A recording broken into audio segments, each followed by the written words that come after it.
Welcome, everyone, to the Advocare V100 Independence Bowl here at Independence Stadium in Shreveport, Louisiana.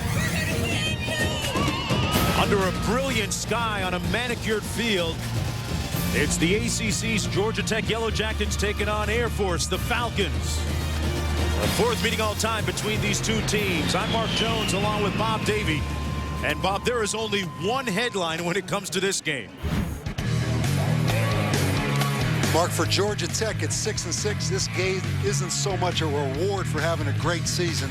This game is an opportunity to finish with a winning record. They need to win today to avoid their first losing season in 14 years. For Air Force, they have a chance today to win their 9th game of the year and win their 2nd straight bowl game.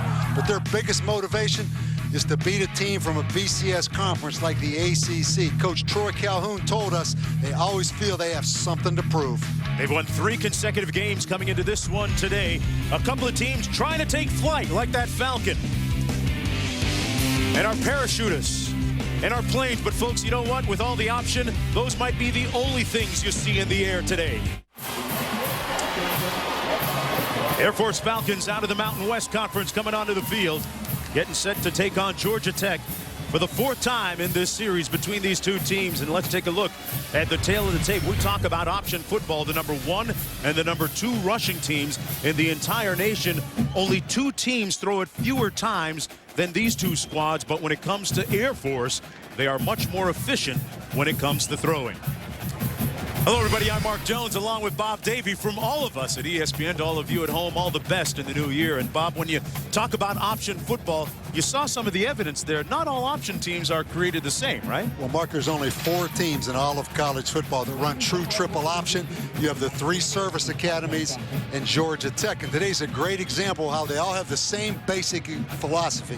It's run first, but they're all a little bit different. First of all, for Georgia Tech, they run out of the double slot formation. They're a true 3-back team. They'll be in this formation basically the entire game. All their runs, even their passes, come out of that 3-back look. For Air Force, their base is the I formation, a 2-back set. So they'll combine some I formation pro-style runs. They'll give you a lot of different formations. They'll bring a wide receiver in as the 3rd running back. They'll even be in shotgun. So both of them are triple option teams. But the bottom line, Air Force gives you a lot more window dressing. Well, you know, one of these teams dealing with a lot of issues coming into this. And for more on that, let's go downstairs to Eamon McEnany. Eamon? Mark, thanks a lot. You're absolutely right. These 2 teams coming into this game on opposite ends of the spectrum as far as depth is concerned. First, Georgia Tech had 4 players suspended for the Independence Bowl due to academic issues, including leading wide receiver Stephen Hill. Then here in Shreveport, 3 players missed curfew, including senior linebacker Anthony Abunaway. Those 3 players will have to sit on the bench for the entire first half. So while Georgia Tech is a bit undermanned, the Air Force is getting some reinforcements back, especially on the offensive end, as wide receiver Kevin Fogler and running back Jared Tu are expected to return to the lineup. Tu hasn't played since breaking his leg against San Diego State, and guys, Coach Troy Calhoun told me he is the guy on this team that has that acceleration to turn a 5-yard gain into a 50-yard play. All right, Eamon, and Bob, let's get back to the whole point about motivation. You saw some of the and heard some of the distractions involved. What exactly would you do? How do you define motivation coming in? Well, when it comes to bowl games, unless you're playing for the national championship in Glendale, you always worry about motivation. And I think it's 2 things. Which team feels they have the most to prove, and then which team really wants to be here. When you look at Paul Johnson, last year they were in the Orange Bowl. They finished the season 6-6. I think they have a lot to prove. They don't want to be the first team in 14 seasons to have a losing record at Georgia Tech. So I think they're going to be tremendously motivated for this football game. Georgia Tech winning the toss and deferring to the second half, so Air Force will receive. Air Force comes into this game on a nice roll. They've won 3 consecutive games, their last one against UNLV. Both these teams haven't played in a while, especially the Air Force Academy Falcons. Georgia Tech, meanwhile, coming off a little bit of a downer in their last outing almost a month ago against Georgia.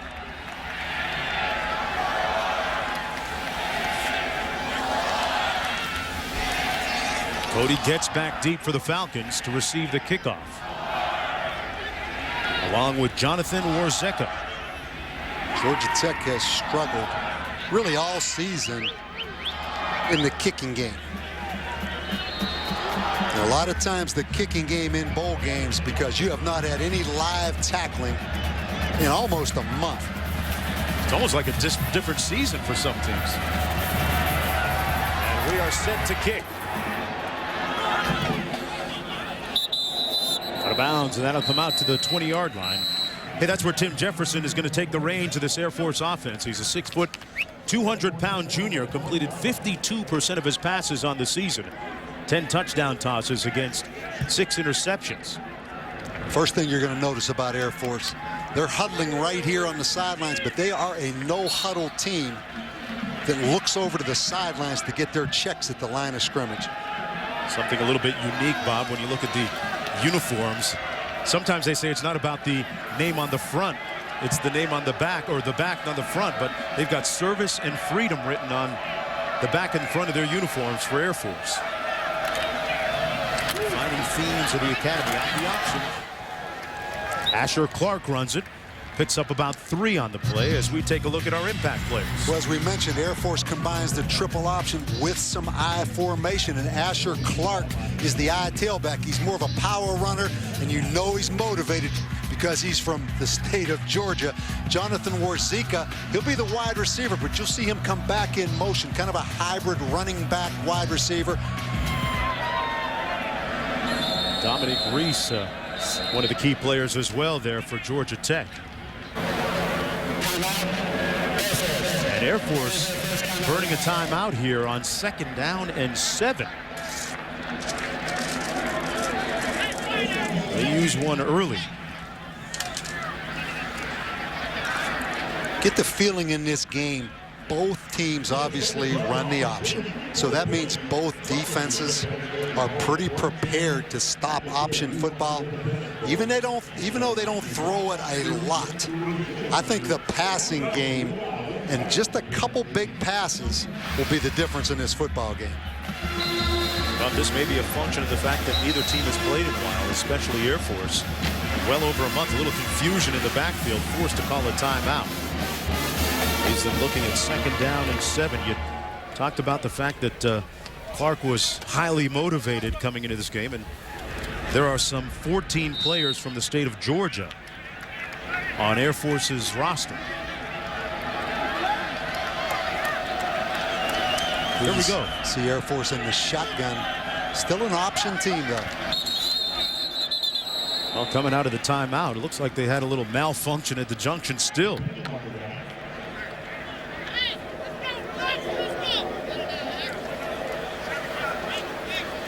Troy Calhoun, the head coach.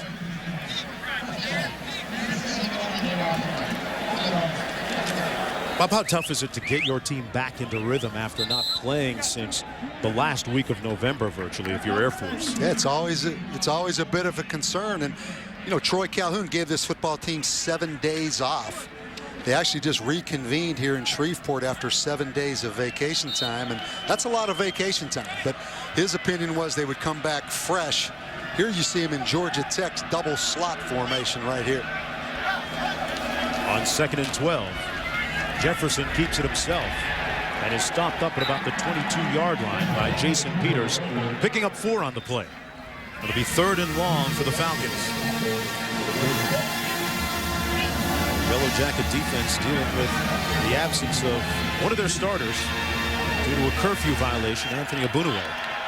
They play in the 2nd half. 3rd and 8 coming up.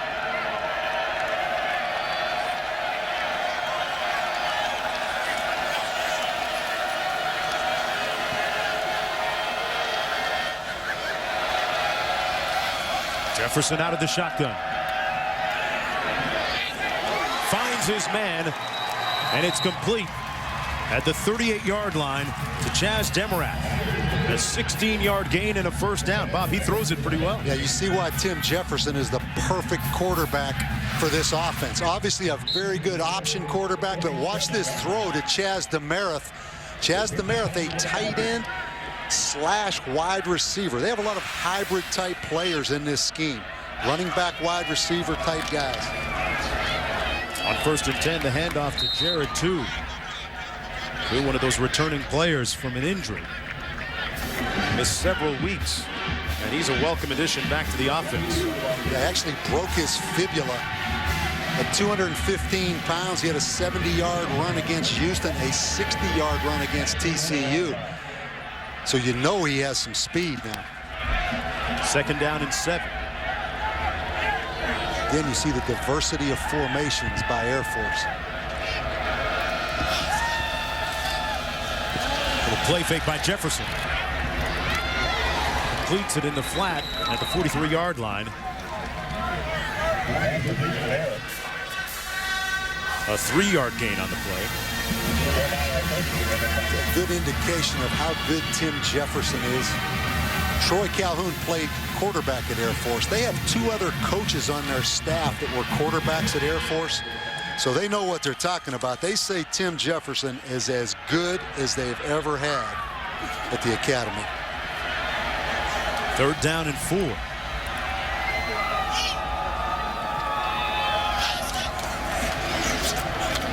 Keeps it on the option and stopped up short of the 1st down at about the 45-yard line, or just shy of it.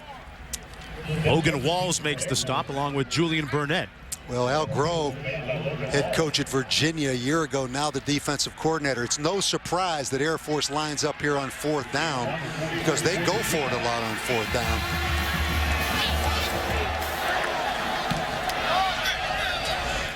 A punt by Jefferson, the pooch punt, dribbles all the way down to the 12-yard line.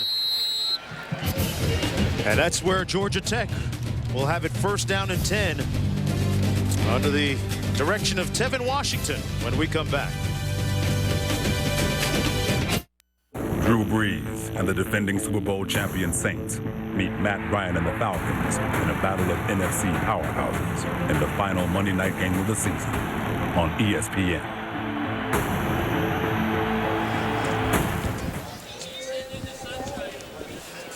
Welcome back, everyone, to the Advocare V100 Independence Bowl. Joshua Nesbitt was injured back in early November against Virginia Tech, broke his arm, unable to play, did not recover in time. There was a little speculation that he might be able to play in this game, but that was put to rest a little bit earlier this week. Instead, Tevin Washington now is the starting quarterback, and Paul Johnson, the head coach for Georgia Tech, said don't call him the backup anymore. He's been taking first-string snaps for the last 6 weeks, and he runs it here on 1st down. Gets about 7 on the play. Down by Brady Amick. Yeah, you look at Tevin Washington. This is his 4th start. He had all this time with the bowl preparation. This is really his 2nd year now as a starter, if you look at it like that. But the thing, Josh Nesbitt, and this sounds a little bit funny, better at running the true triple option. Just so many more repetitions. Tevin Washington, a shotgun quarterback in high school. Give it to Anthony Allen. And Allen has enough for the 1st down. Anthony Allen, one of our impact players, Bob Davis. Yeah, Mark, in the triple option, it all starts with that fullback. And Anthony Allen, by far, Georgia Tech's best offensive player. Everyone knows he's going to get the ball. He still has averaged 165 yards a game the last 2 games. Orwin Smith's a slot back. He has to be productive because Stephen Hill's their #1 receiver's out. Jordan Wawaoli, the inside linebacker, had a huge game against Navy in the triple option. Washington getting a little bit confused and brought down just shy of the 25-yard line by Brady Amick. For the 2nd down and long for Georgia Tech. He's played in 7 games now, Tevin Washington has. And, at halftime of that Virginia Tech game when Nesbitt was injured, Coach Johnson walked down to him and said, hey, you didn't come here to be a backup for the rest of your life, so let's get it. 2nd and 8. Washington out to the 28-yard line, picks up 3. Be interesting. This is the 3rd triple option team Air Force has played. Obviously, they've already beaten Navy, they've beaten Army, won the Commanders-in-Chief trophy. Paul Johnson knows Air Force is going to have a very good idea of how to play this. I wouldn't be surprised if he uses a few more formations, a little more diversity, maybe throws the football a little bit more, because it's tough to just make a living against a disciplined defense like Air Force that knows how to defend this thing. 3rd and 5, Washington completes it. That was out to Tyler Melton, who made the catch, but Didn't get enough yardage for the first down, picked up about 2. And it'll be 4th down and about 2 or 3 to go for Georgia Tech. And you talked about Paul Johnson being able to see a lot of option football working against his defense, Bob. He's had some success against Air Force. He had beat them 5 consecutive times before he left Navy. Reggie Rembert back on his own 30-yard line. High snap. And Blair gets off the punt. Tries Rembert back to the 18. Reggie Rembert in the open field. Got a block. And Rembert down to the 39-yard line. The first big play of the game. Scott Blair, the punter, made the tackle on the play on a 43-yard punt return. Well, we mentioned Georgia Tech struggled all year in kick coverage. There you see that time the coverage actually overran the football just a little bit. But Reggie Rembert, a very productive player. A little bit of a line drive punt by Scott Blair, and Georgia Tech actually just ran by the returner. 1st and 10 from the 39. And here's Air Force's look at the 3-back stack eye formation here. On the toss into the boundary, this is Clark. Asher Clark with a nice run, gained close to the first down. Bob Davey, we're going to see some different formations today. Well, and it all kind of goes back, though, Mark, to that 3-back principle. You know, Georgia Tech with the double slot. Air Force right here, 3 backs just stacked behind a quarterback, but it still is the same thing in the end. It's true triple option football. Now you see Air Force in the I 2-back set. Jefferson looks over the sidelines, as does Georgia Tech's defense, looking at Al Grove. Nobody's looking at the field anymore. Clark again, this time brought down behind the line of scrimmage. Maybe got back to the line of scrimmage. Nice play by Steven Sylvester, the outside linebacker in Al Grove's 3-4 formation. This is Al Grove's first year as the Yellow Jackets defensive coordinator. It's interesting, both of these defenses are 3-4. I think there's 15 teams in the NFL that are 3-4, but both of them will get a chance today to play it all day long because there's not much nickel or substitution defense. It's all base defense. It was between the tackles to Asher Clark again. Got about 3 on the play. The team's leading rusher out of Georgia. It really is interesting with these no-huddle teams. They can just paralyze each other. You look here, Tim Jefferson's looking over here. Then you've got the linebacker, he's looking over here. It may just be a stalemate. It's like neither team ever snaps the ball because they just keep waiting on each other. It's like that show where you want to use a lifeline to get an answer. You look over to the sideline. That's why sometimes you really do have to come up there and just snap it quick to change the tempo. 3rd and 7. They'll give it to the fullback, Jared Two. He picks up 2 on the play. It'll be 4th, about 5 to go. Ball in the middle of the field. They've had some place-kicking issues for the Falcons recently. Eric Soderbergh struggled on long field goals earlier this year, and then Zach Bell was the guy that did most of the extra point kicking in their last game against UNLV.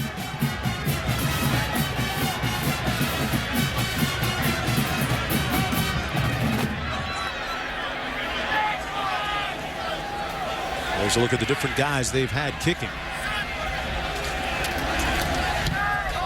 And this one is right down the middle.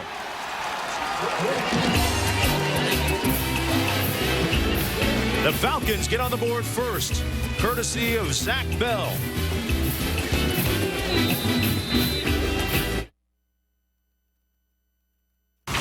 ESPN College Football, the AdvoCare V100 Independence Bowl, is brought to you by AdvoCare.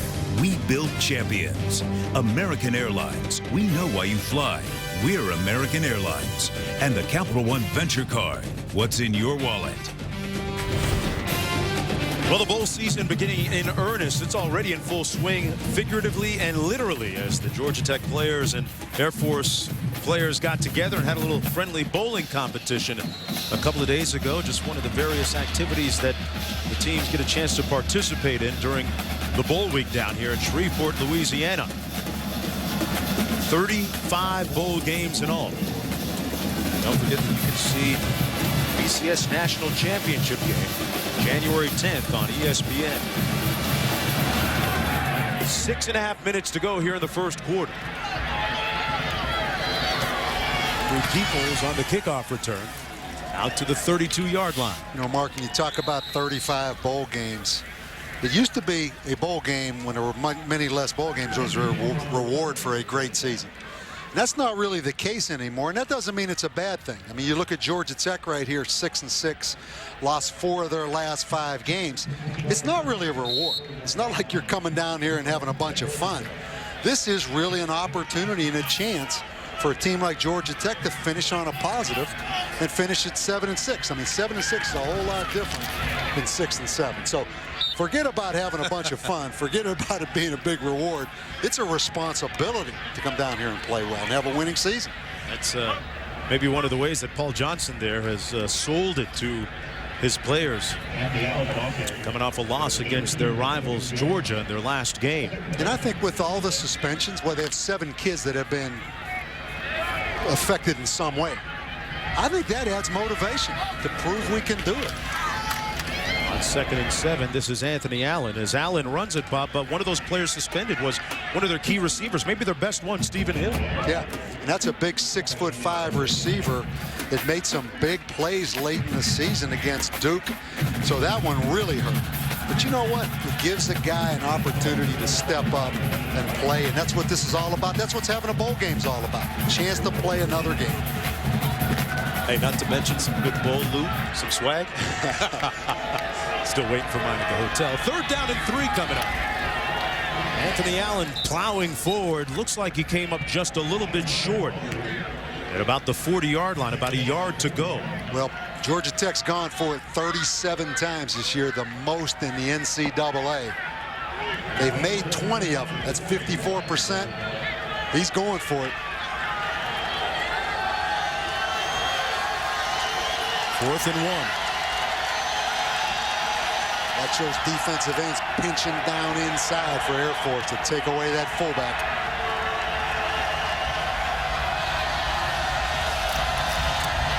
Keeps it and gets the first down for the Yellow Jackets. Tevin Washington, the 6', 205 sophomore quarterback.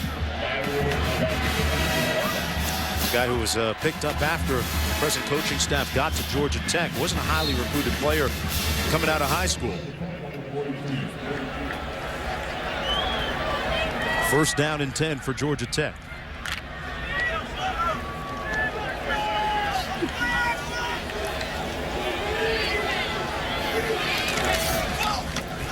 Washington keeps it, and a nice gain all the way out to the 48-yard line. You know, we talked about Air Force being more diverse. And then you look at Paul Johnson. He could be more diverse if he wanted to, but he is so comfortable in this system. You see him over there. He doesn't have any call sheets, doesn't have any wristbands. He knows this offense inside and out, and nobody executes better than a Paul Johnson offense. So he could do more. He just doesn't really feel the need to or want to do more. Last year they won the ACC. Went to the Orange Bowl, 2nd down and 4. They give it to Anthony Allen. Got a couple on the play, maybe one. At the bottom of the hour. And here's what's happening now from Shreveport, Louisiana. This is the first meeting between these two teams since 1979. 4th meeting all time. Georgia Tech won the previous 3 and coming up ahead on Davy Jones' locker. We'll get coach's thoughts on the triple option and life at the academy versus life on campus at Georgia Tech. 3rd and 3. The toss to Smith, and he has the first down and then some. Boy, the chess match continues. See a lot of pieces being moved around on that chessboard, Bob. This is chess today, not checkers, right? Well, anytime you play a fullback like Anthony Allen, you always feel like you need to pinch down inside. Paul Johnson's answer to that, just turn and toss the football out here to Orwin Smith on a toss sweep. He has a great feel for what techniques you're playing and who you're trying to take away, and always stays one step ahead of you.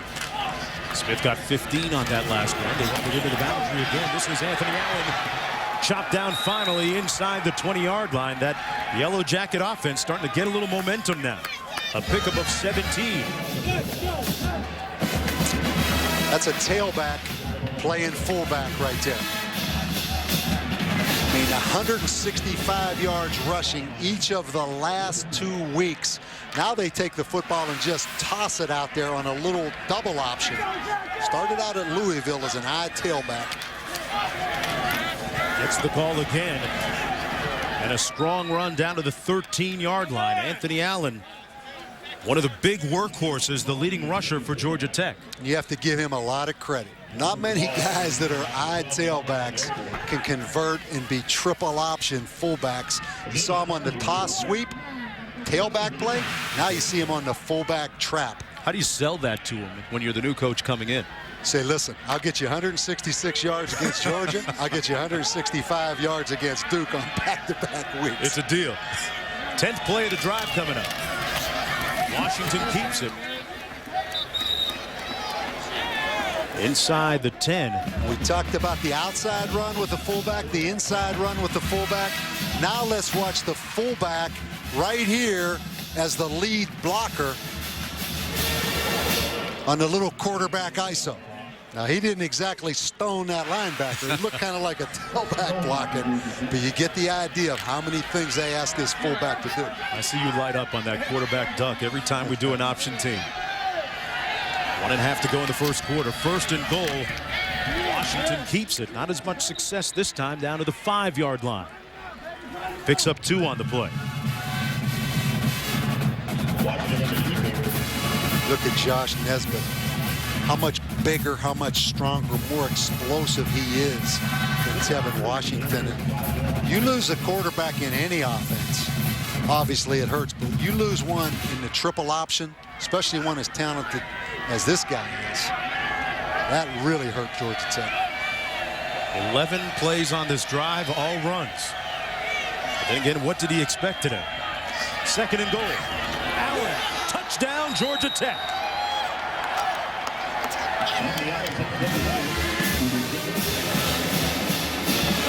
Nesbitt with an approving nod. His 7th rushing touchdown of the season.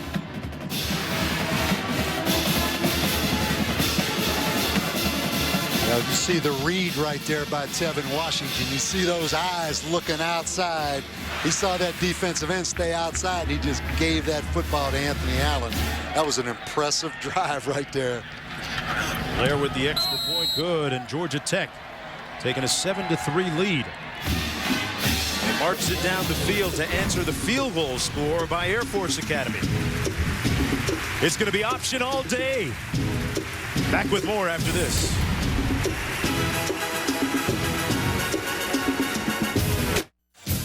Today's game all about options. So what do cars have to do with options? Well, you know, you go to a car lot and, you know, if you're Bob Davey, you think you take the cruise control and the sunroof option. You got different option packages. You have the 22-inch rims or the 20-inch rims, or you can go with several different options. The tinted windows. Well, today, one of the options, Georgia Tech's option versus Air Force's option, and Anthony Allen's option was a good one.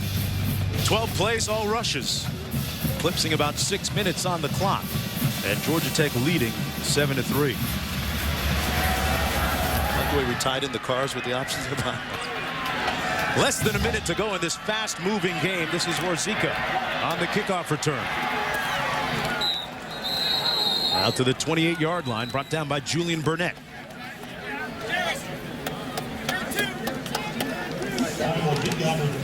It'll be first down and 10 for Tim Jefferson in the offense.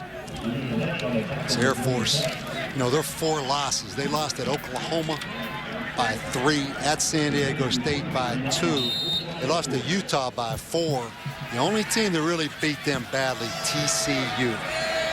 But everybody else, I mean, Oklahoma, San Diego State, and Utah, they played them right down to the end.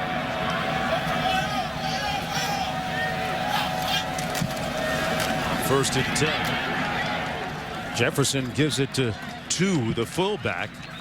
bursting through the hole to pick up about 8 on the play. Jared, too, returning from that injury, missed several games. 6 foot, 217-pound senior.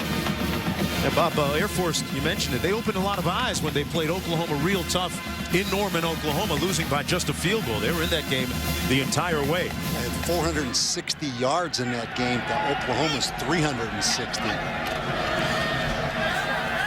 Jefferson to pass, had it batted down at the line of scrimmage. And it'll be 3rd down and short. And that's the end of the first quarter play. Logan Walls batted it down at the line of scrimmage.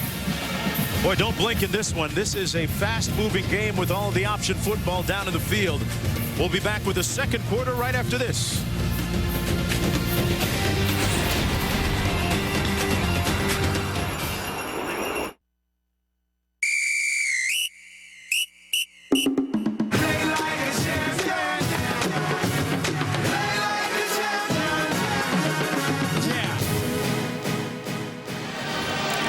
Welcome back to Shreveport, Louisiana, and the Advocare V100 Independence Bowl as part of Capital One Bowl Week on ESPN2. I'm Mark Jones along with Bob Davie. Eamon McEnany down on the sideline. 7-3, Georgia Tech with the lead. We saw Nesbitt down on the sidelines. Eamon, what did he have to say before the game? Yeah, Mark, I had a chance to catch up with him in the game, and he's sort of taken over the role as assistant quarterback coach working with Washington. Obviously, he knows this offense inside and out, so he thinks he can be a big help as an extra coach on the field, but he would obviously rather be out there. He's really frustrated with this is how his senior year is going to end, but he told me next week he's going to go see a doctor and hopefully start rehabbing and then preparing for the combine because he definitely wants to take his football career to another level. Good for him, and we wish him the best of health in the future. 4th down and 1 coming up. Air Force going for it at their own 38. Jefferson, he didn't make it. Brought down by Julian Burnett, and man, Georgia Tech is going to have outstanding field position here. What do you make of this play, Bob? Well, Air Force, a lot like Georgia Tech, a team that goes for it a lot on 4th down. That's the 26th time they've done it all year. They come with the double option, just quarterback keeper pitch. You see Julian Barnett up in that hole right there, making that tackle. Julian Barnett's a heck of a player. He's about 5'9", 225 pounds. He exploded up into that hole. Washington hands it off to Anthony Allen. And Allen gets about 3 or 4 on the play. Anthony Allen scored a touchdown on Georgia Tech's last possession. But what do you make about these two teams both going for it so much on 4th down? Is that an indictment on their kicking game? No, what does that say? That's triple option football. You know, triple option feels like if it's 4th down and 3, they're going to make 3 yards. I mean, the whole premise is built on we can make 3 yards. 2nd down and 6. Allen had it knocked loose, and it bounced right back to the quarterback, Tevin Washington. Flag down on the play.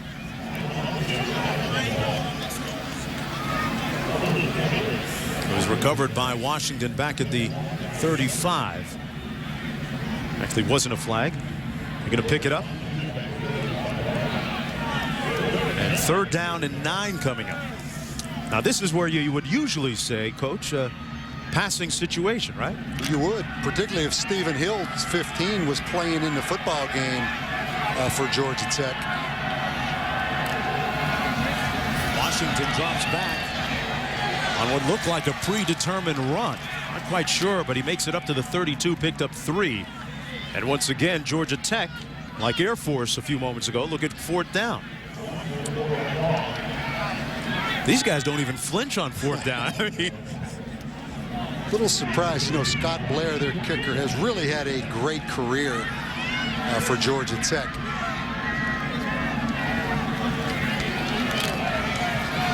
Well, they made it earlier today on 4th down, 1 for 1 on the day. Washington to pass into the end zone and knocked away, incomplete.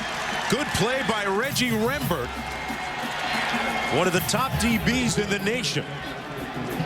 And Air Force takes over on down. Well, Reggie Remmert's about 5'7", and he is a great football player. Just looking back at the quarterback the whole way, really became the receiver himself. That is great coverage right there.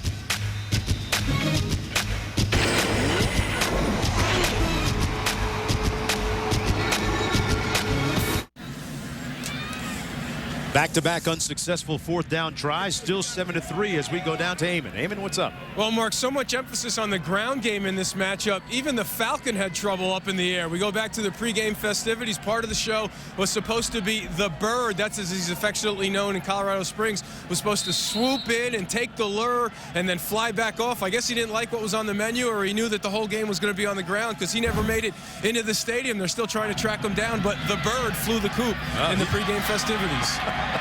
Maybe he wasn't into, maybe he had enough option football on the year and decided to go check out another game somewhere, huh? That might be a first. They're usually pretty good at that. Zach Kauth making the catch that time for the Falcons.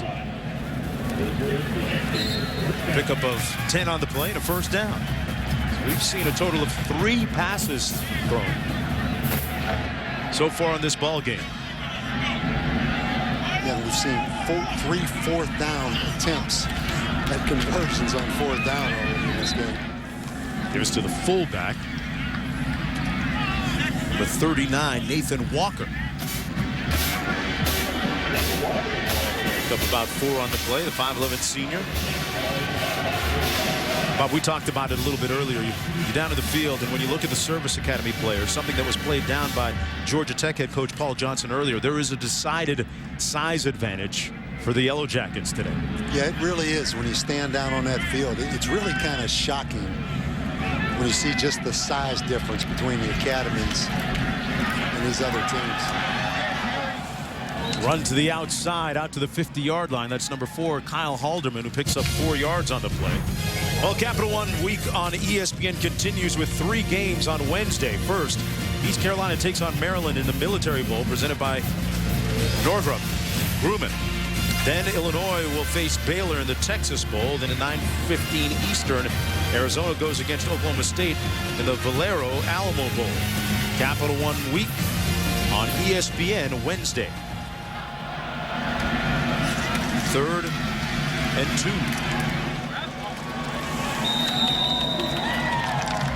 That's Jefferson picking up the first down for the Falcons. Georgia Tech defense is playing extremely well. And you know, it's a bit of a dilemma for Al Groh, the defensive coordinator. All this extra bowl preparation time, it really helps you get ready for this game. But in the big picture, getting ready for next season, you don't play any triple option teams. Jefferson wide open. Orzika. He let go of the ball, fumbled it. But it'll be Falcon football at about the 10-yard line.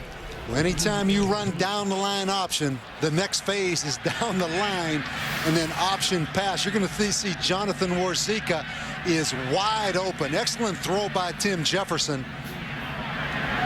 Yeah, good ruling of incomplete pass right there.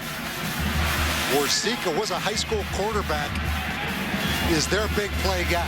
Very surprising right there that he didn't control that football. And he was wide open. Jefferson completes it to Halderman. And Halderman pushed out of bounds near the first down marker, but just a little bit short. Picked up 9 on the play. You see Air Force now picking up the tempo a little bit. Sleepwalking a little bit offensively in this game. It looks like Troy Calhoun is just picking it up, getting him up into the line of scrimmage a little bit faster, and snapping that ball a little quicker. 3rd and short. And Jefferson hands it off to 2, who gets the first down. And Mark, just back to that point with Al Groh in this defense, you know, anytime you're option-based offense and you're the defensive coordinator, that's what you practice against all spring. So now they get to the bowl game. They have the extra practice time, and it's a blessing that they're playing an option team because that's what they're used to playing. But maybe it's a curse because it doesn't help them really for next season. So not only devote spring football to defending it, you now devoted all of your bowl preparation to defending the option. 1st and 10 down the line. Jefferson pitches it to Clark, and to get back to that, Bob, does that only help you if you face another option team on next year's schedule? Yeah, you don't play one. If you're Al Groen, the defensive coordinator, you've spent an awful lot of time preparing for option football, and it's one game. So there's some unique things when your offense is the triple option. And that's one thing with Air Force, by the diversity in their scheme, it probably helps their defense prepare a little bit more for their schedule. There's Jefferson back to pass. Overshoots his receiver. Number 83, Kevin Folger, was the intended receiver on the play. Sets up a 3rd down and 7. But why do you think we see Air Force willing to throw it a little bit more here on this drive? I just think that's their offense. You know, they're a little bit more wide open. They're a little bit more formation oriented. Their quarterback's a little bit different style, not just a true option quarterback. But the more you do, sometimes the less you execute. And that's always the line you don't want to cross. Jefferson takes off on his own. Nowhere to go, though. Brought down just shy of the 30-yard line by Julian Burnett. Who else, once again, limiting the gain to just 2 yards. So it'll be 4th down and about 5 to go. One thing, again, about Al Groen.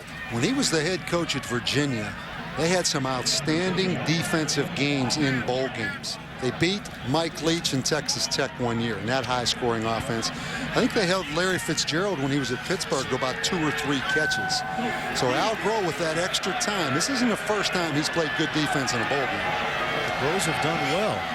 His son was MVP in this game back in the day. Jefferson on the pitch.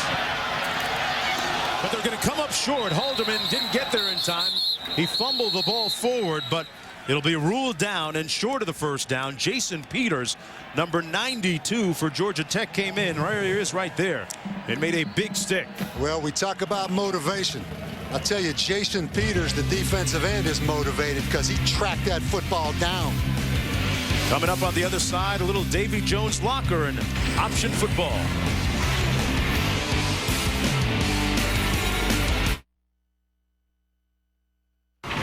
ESPN College Football, the AdvoCare V100 Independence Bowl, is brought to you by Lee Michaels Fine Jewelry, proud sponsor of the AdvoCare V100 Independence Bowl. State Farm. Find out why you need your very own State Farm agent at yagent.com. And the Touchdown Big Box, only at Taco Bell.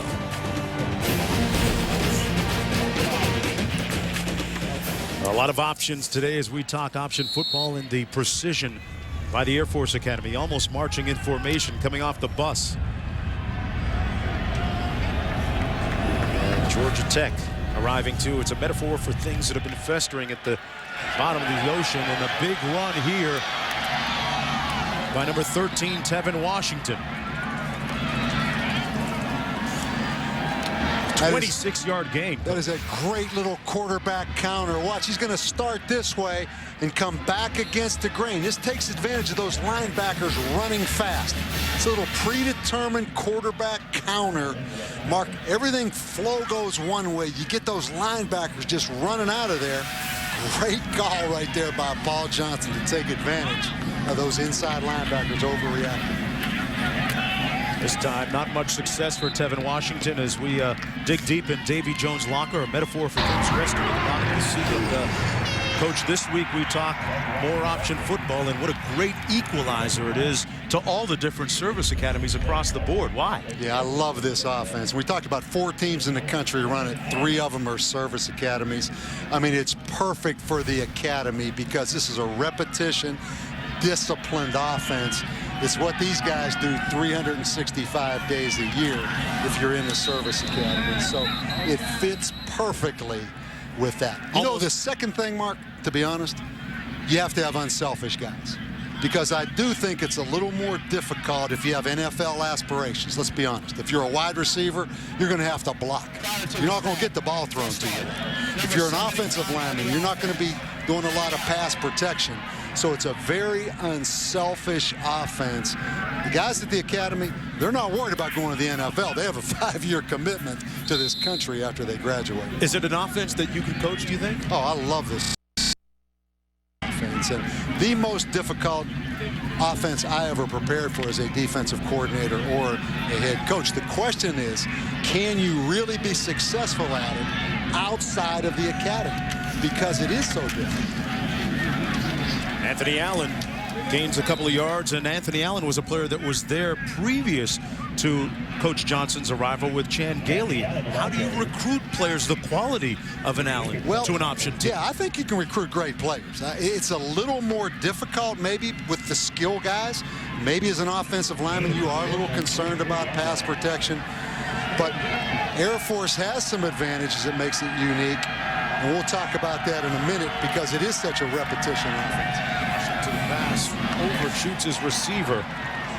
Earls. And some little things that people don't think about. But because it's such a repetition offense, you need to practice, practice, practice.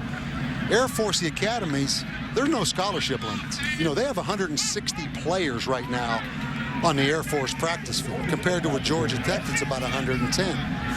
They have 13 coaches. They have 4 more coaches at the academies.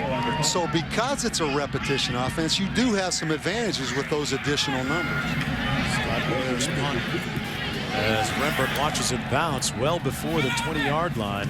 You talk about the numbers. Air Force, they brought 100 players here to Shreveport. But you can imagine, Nebraska did it back when Tom Osborne and they had that walk-on program at Nebraska, and they were option football. That's why Nebraska's walk-on program was so important, because you've got drills going all over that practice field and getting repetition after repetition after repetition. But Paul Johnson, if anyone can do it in the ACC or the SEC, he brings this triple option now to Atlanta in the ACC.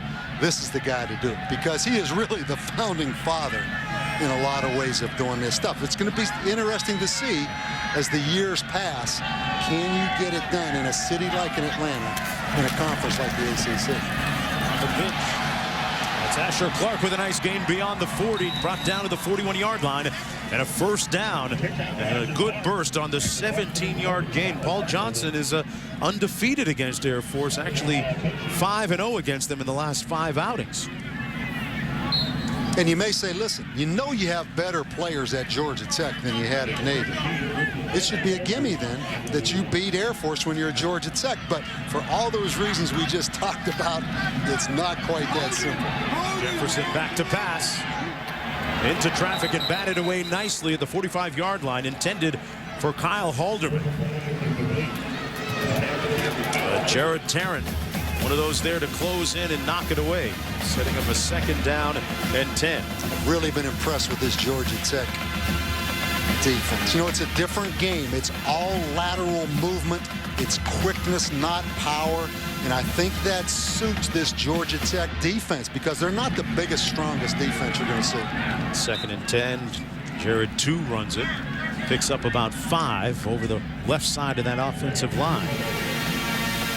Looking at 3rd down, about 5 to go now. Clock running with 5:20 to go in a very fast-paced first half.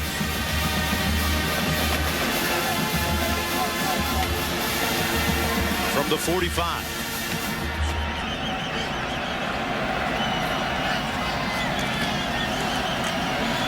Jefferson has all day and in and out of the hands of Warsika for the 2nd time tonight. We've seen him blow an easy catch. One that could have resulted in a touchdown. It's funny. Everybody coming into this game thought the motivation would be with Air Force. You know, an 8-4 football team, academy kids excited about getting down here and playing. You worried a little bit about Georgia Tech's motivation. But right now, Air Force not playing as good as they're capable of playing. Look at this Air Force faking it. Little end around and lots of room. Hunter. And a first down for the Falcons. They fooled them.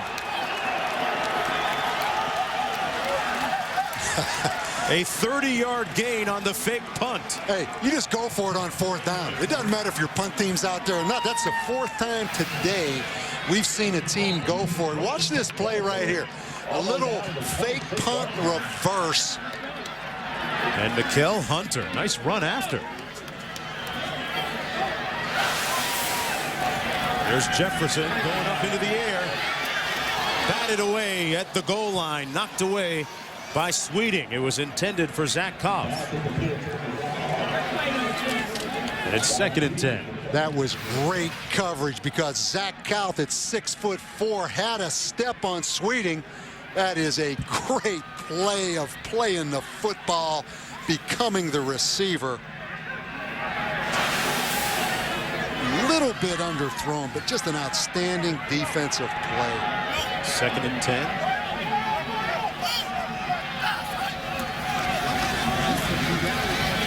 Jefferson gave it to the first man through, the fullback, Jared 2. And 2 got about 2 on the run. It'll be 3rd down, about 7 to go. Clock running as we approach 4 minutes to go here in the first half of play. There's good field position set up by that fake punt a few moments ago, and a good run by Hunter. Al Grove's defense on its heels a little bit right now.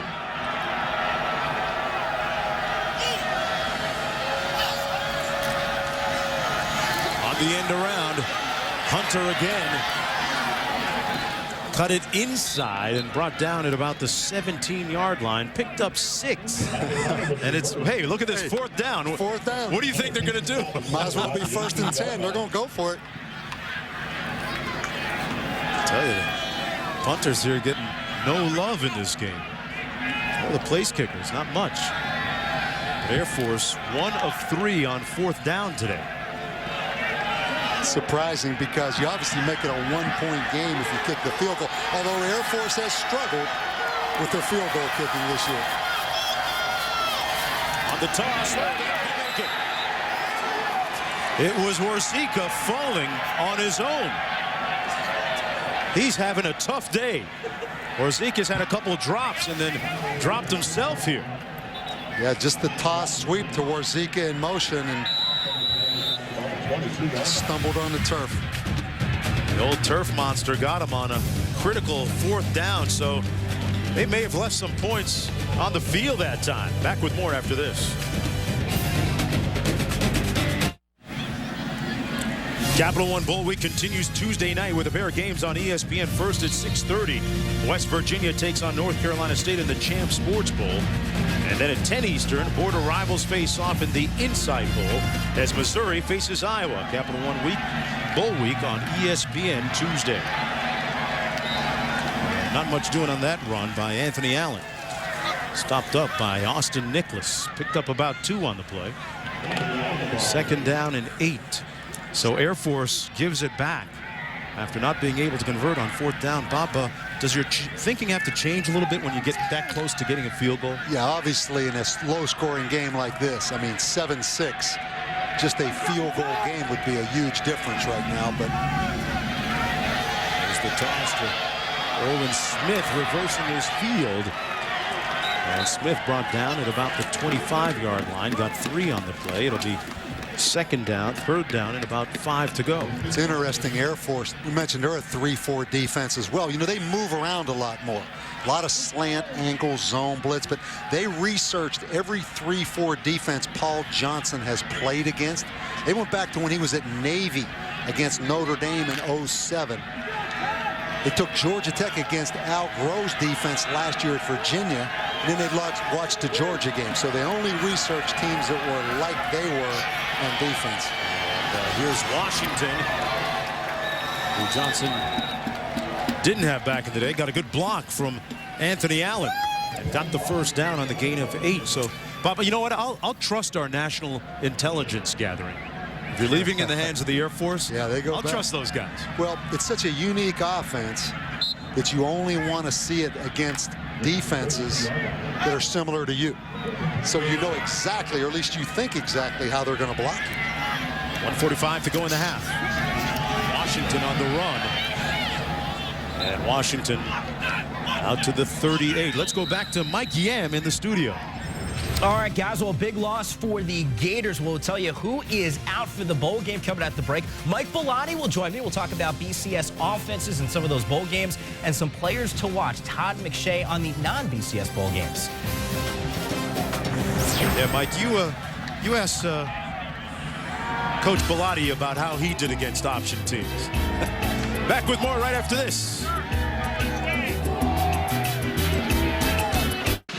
Well, here in Shreveport on Christmas Day, the Air Force Falcons visited the LSU Health Sciences Center to help bring holiday cheer to some of the children in recovery there. And I don't think you can overstate the importance of what some of these players mean and the bowl games mean to the local communities.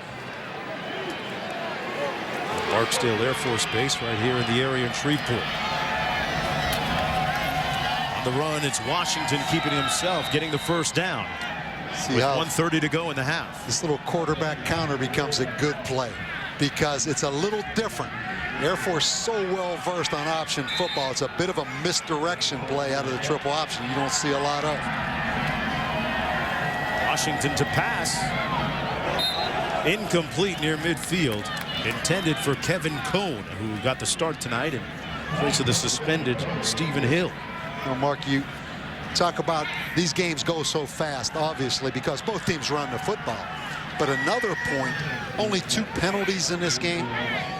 Anytime you have 2 teams that run the ball, there's going to be less penalties because most of your penalties come in pass protection, holding.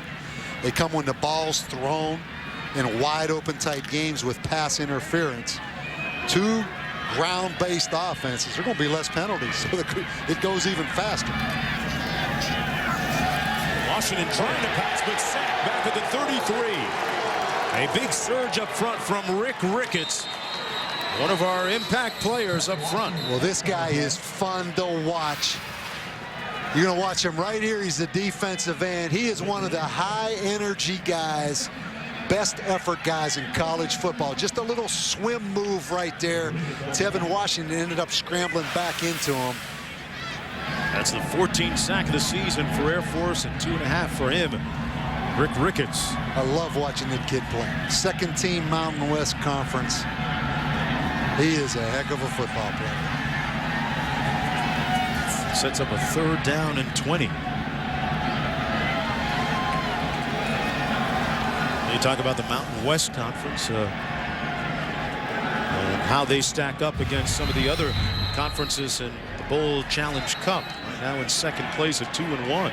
Hey, what about that win by FIU last night out of the Sun Belt? That was a shocking Great comeback, right? Mario Cristobal and the guys getting it done down there to FIU.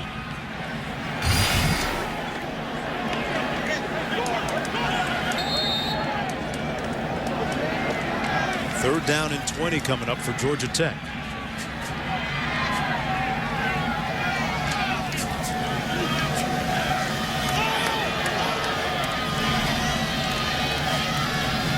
Washington looking to pass. In the middle of the field, incomplete. Broken up by Reggie Rembert. I'm not sure that you ever want to throw it into his vicinity too much. The All-American getting there along with John Davis to break it up. Yeah, this entire secondary for Air Force, I think, is really talented. Reggie Rembert, John Davis, their #1 tackler as a safety. And then they have a freshman, Wooding, starting at another safety position. All of a sudden here, Air Force is going to get the football back with 2 timeouts and a little over a minute left in the first half. Blair punting from his own 24, a low line drive punt. Rembert watching it bounce all the way down near the 20 and beyond. Georgia Tech coming out of this deal pretty good, but there's a flag down on the play. Flag back at the 37-yard line after the 47-yard punt by Scott Blair.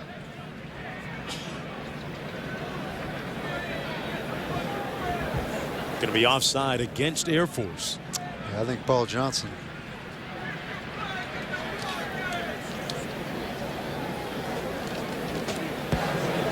Offsides.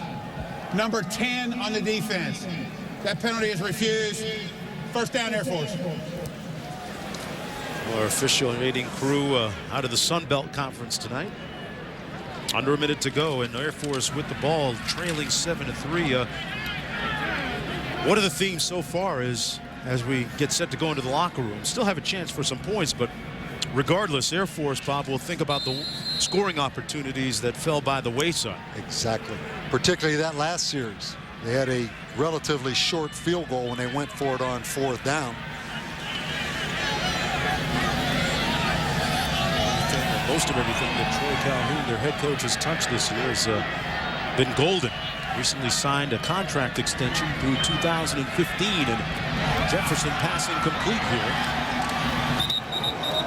Kauth gets out of bounds to stop the clock with 47 seconds to go. Big Zach Kauth. It's 6'4", 205 pounds, a long strider. He can run. Troy Calhoun, a former quarterback under former head coach Fisher DeBerry here at Air Force Academy. Here's where you see the diversity. Air Force, the ability to get in the shotgun, spread you out in a 4-wide receiver offense and throw the football. That pass incomplete, though, once again going back to Kyle. So you're saying that Air Force Academy might be built a little bit better to come back late if they have to, as opposed to Georgia Tech? I think so. But again, the more you do, the more you have to execute. You know, the less you do, the better you execute. So by doing more doesn't necessarily mean it's better, but definitely in comparison to Georgia Tech, they're able to throw the football a little better. Jefferson to throw again. Completes it at the 45-yard line. Demarath still on his feet and brought down at about the 48 with 35 seconds to go. Reed making the stop for Georgia Tech. A 19-yard gain. I think you see Tim Jefferson right there, the ability he has to throw the football. He's not just an option quarterback. He's got some drop back ability. They blow the whistle. Threw for 10 touchdowns on the year. Timeout, Georgia Tech. That may not sound like a lot, but for an option team, that might be worth what maybe 20 with a conventional or multiple offensive formation. Who knows? Well, and what you love about these Air Force kids, it's so different. Summer now. Teams all over the country, players all over the country stay all summer long on campus. Work out about 10 hours a day. You take a kid like Tim Jefferson, he spent his summer at Dover Air Force Base in Delaware. These guys trained to be military officers. They're gone all summer. So while those other kids are out there 7-on-7, pass skeleton, working out in the weight room, these guys are off all over the country. It's a whole different deal. They're training to be military officers. Yeah, not just over the country sometimes, Bob, but all across the globe, the world. Jefferson is a management major with a 3.3 GPA, says that he wants to attend pilot training after graduation. Remember, they did win the Commander-in-Chief's Trophy, which is the crown jewel amongst the 3 academies. That's big. And the first time, I think, since 2002, they were able to win it. Jefferson, under a little bit of heat, gets rid of it and delivers a strike at the 38-yard line to Halderman, who makes the catch with 23 seconds to go. A 13-yard gain and a first down. Jefferson with a live arm there. Now you see, as you mentioned, the advantage Air Force has. They're comfortable right here in this shotgun. Overshot his receiver, but there's a flag thrown at the 34-yard line. Tarrant was in the neighborhood. Yeah, there was contact when that football was in the air. The only question, was it a catchable throw? Yeah, right there you see. The linebacker.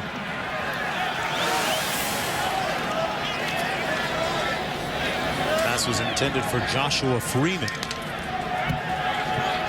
So with 18 seconds to go, Falcons with a chance.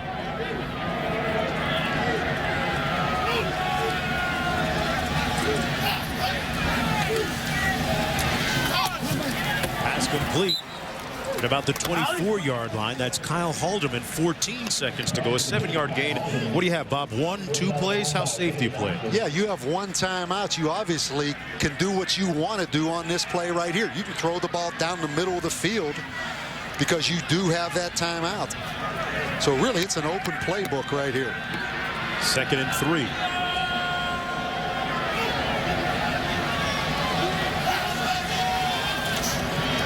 Jefferson going into the end zone and incomplete. Threw it up for his tall receiver, Kevin Folger, their best deep threat, but defended well on the play by Mario Butler. Again, field goal kicking has been a problem for Air Force. Right now, with the ball at the 24, it would be a 41-yarder. And interestingly enough, Bob, this play has been 6 plays and all 6 passes.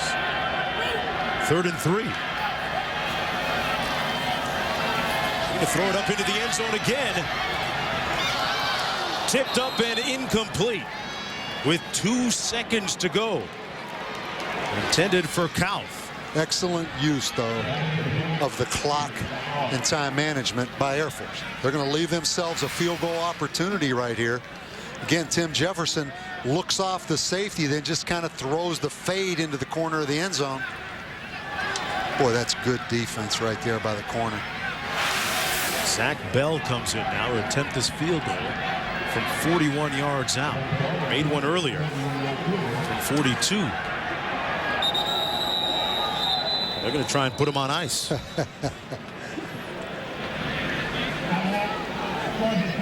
Paul Johnson calls one of their 2 remaining timeouts, down to just 1 now. Talked about Troy Calhoun in his 4th season as head coach, recently signing a contract extension that'll keep him at the school until 2015. 1989 grad of the Air Force Academy, a top candidate. Was thought to replace Dan Hawkins at Colorado at one point. And Denver Broncos, his name came up with that job as well. Perfect background. Started as you said, starting quarterback at Air Force. Then from 89 to 95, he's active duty in the Air Force. So he's lived it. He's played football. He's done active duty, coached in the NFL, and has coached in college at Wake Forest with Jim Grobe. So I can't imagine that you could draw up a more perfect fit at Air Force than Troy Calhoun. Great lineage. All right, here we go again. Zach Bell.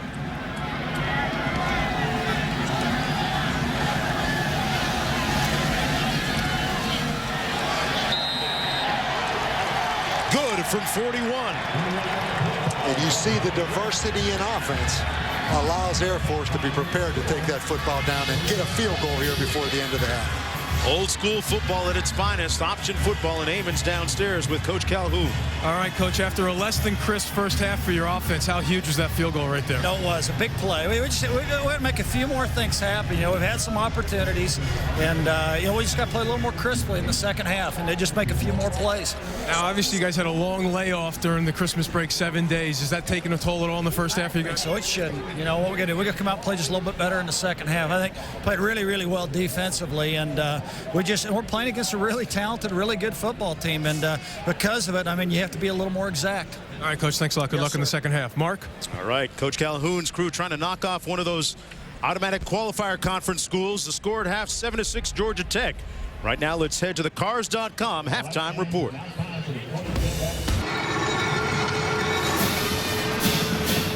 And welcome back to Shreveport, Louisiana, and the Advocare V100 Independence Bowl, the 35th edition, as part of Capital One Bowl Week on ESPN2. And now time for our game track, brought to you by Nationwide Insurance. Anthony Allen got the game's first touchdown and the only touchdown of the game so far. And then Zach Bell with a 41-yard field goal near the end of the first half of play, his second of the game, to make the margin just 1 point. And season's greetings from everyone at ESPN to all of you. I'm Mark Jones along with Bob Davie. Thanks for coming aboard. This is the 4th meeting all time between these two teams. Bob, we got a low-scoring game. I mean, Georgia Tech and Air Force average like 27 and 32 points a game on the season. You surprised where we are so far? Not really, because defense is all about getting familiar with the offense you're going against, so you don't have to think. You can just take off and react. You can tell both of these defenses know how to play option football because that's what their offenses do. So, Mark, I think if you combine that with the fact you've had 3 weeks to prepare, these defenses are flying around I thought Georgia Tech did a good job countering Air Force's quickness with some quarterback counter misdirection. I thought Air Force threw the ball. You know, Air Force threw the ball 14 times in the second quarter. They only throw it 12 times per game. 14. So both offenses have to do something a little bit different because these defenses are so familiar with this scheme. Who would have ever thought that they would throw it 14 times, as you mentioned, in the first half alone? Peoples and Bostic back deep for Georgia Tech. They'll start with the ball here in the second half. Georgia Tech looking to snap a 5-game losing streak in bowl games. Dribbles down to the 8-yard line. This is B.J. Bostic. Bostic is brought down at about the 17-yard line. And time to look at the first half stats brought to you by American Airlines. Yeah, really pretty close. I mean, you look at the rushing yardage. The biggest difference, you look at the pass attempts, 17 pass attempts for the game. They only averaged 12. I'm talking about Air Force. Passing yards, obviously one-sided. The other statistic, maybe an NCAA record, 6 times these teams have attempted 4th down conversions. Washington hands it off to the first man through, Anthony Allen. Didn't have much success, may have gotten a yard on the play. Anthony Allen, the hammerman, the transfer from Louisville. 6-foot senior playing in his last collegiate game. But he's just gone over 3,000 yards rushing for his career with that run.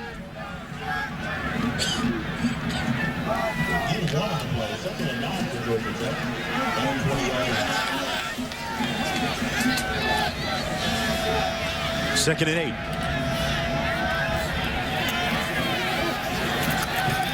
And out to the 25-yard line is Tevin Washington. And what did Coach Johnson Amon say at halftime? You know, I asked him about only scoring 7 points in the first half. He said, look, we only had the ball 4 times, so that obviously hurt. But he said, look, we took 1 sack on one drive and then a big penalty on another drive. He said, we have to cut out the penalties and we have to protect our quarterback better to sustain the drives. And then on defense, he says, I'm not expecting them to come out and throw it that much, but we're going to be alert for a lot of different things because obviously they're a little bit more dimensional than everybody thinks on offense, Mark. All right, Amon, good news for Georgia Tech is that they get Anthony Abunaway back here in the second half. Those 3 suspended players getting back on the field. This is Roddy Jones with his first touch of the game, and he makes it count. And a late flag thrown on the play.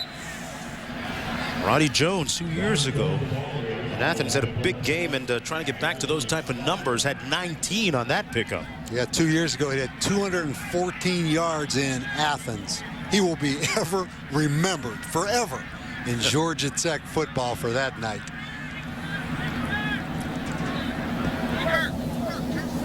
Holding on the offense. 10 yards from the spot of the foul. The play results in a first down. So hold against the Yellow Jackets, so it'll come back, but they still get a first down on the nice run by Roddy Jones. Obviously, that penalty was down the field. Excuse me, Mark. So they do get credit there for the yardage gained. -10. Special night for Roddy Jones, has one of his siblings playing for the other side in this game. First and 10, Washington hands it off to Anthony Allen. Allen straight ahead for about maybe a yard. I talked about Roddy Jones on that last carry. And Darius Jones, number 21, backup tailback for Air Force.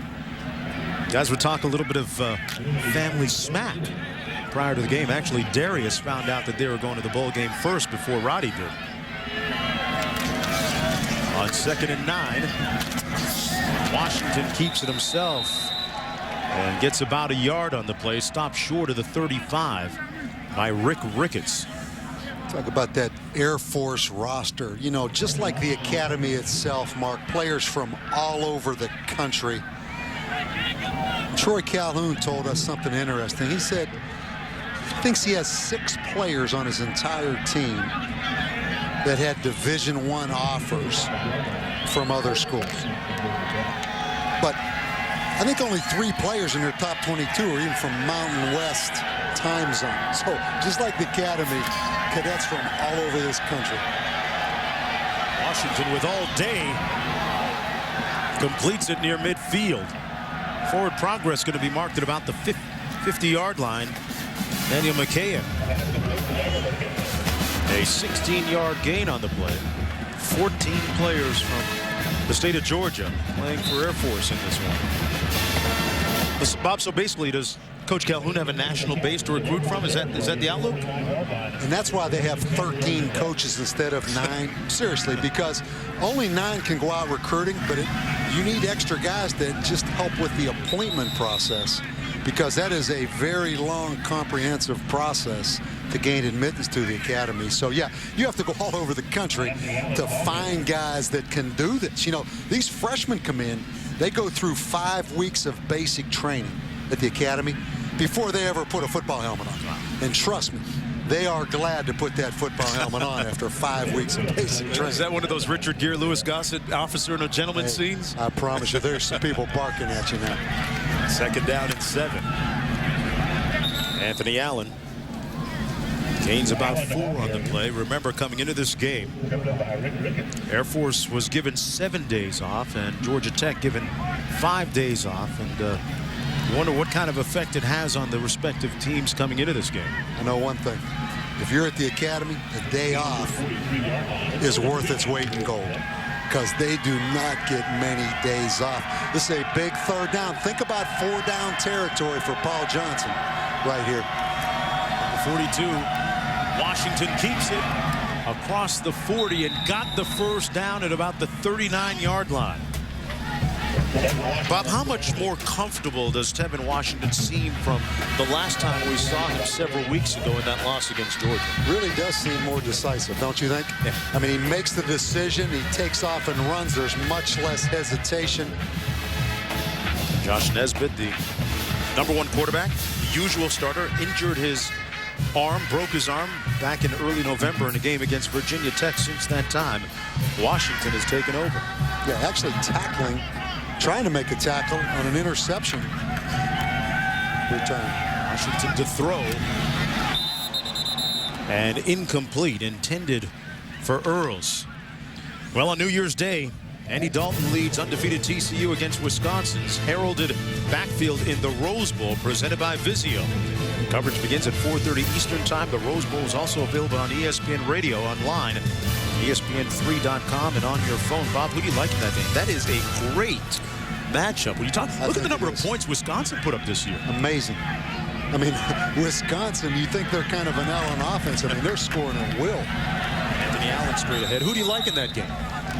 I'd probably like Wisconsin, but I think it's going to be a very, very good football game. I'm really anxious to watch TCU's defense that's built on speed match up against this big physical Wisconsin offense. But that's a unique Rose Bowl. You talk about the purple of TCU going out to Pasadena and then heading off to the Big East next year.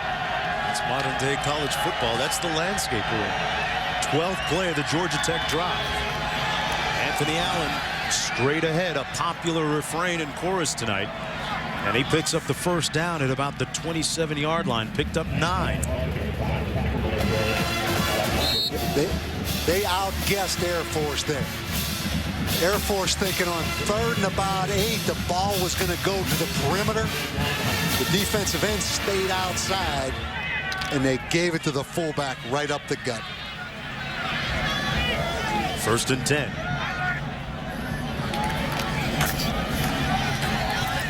Between the tackles again, Anthony Allen again.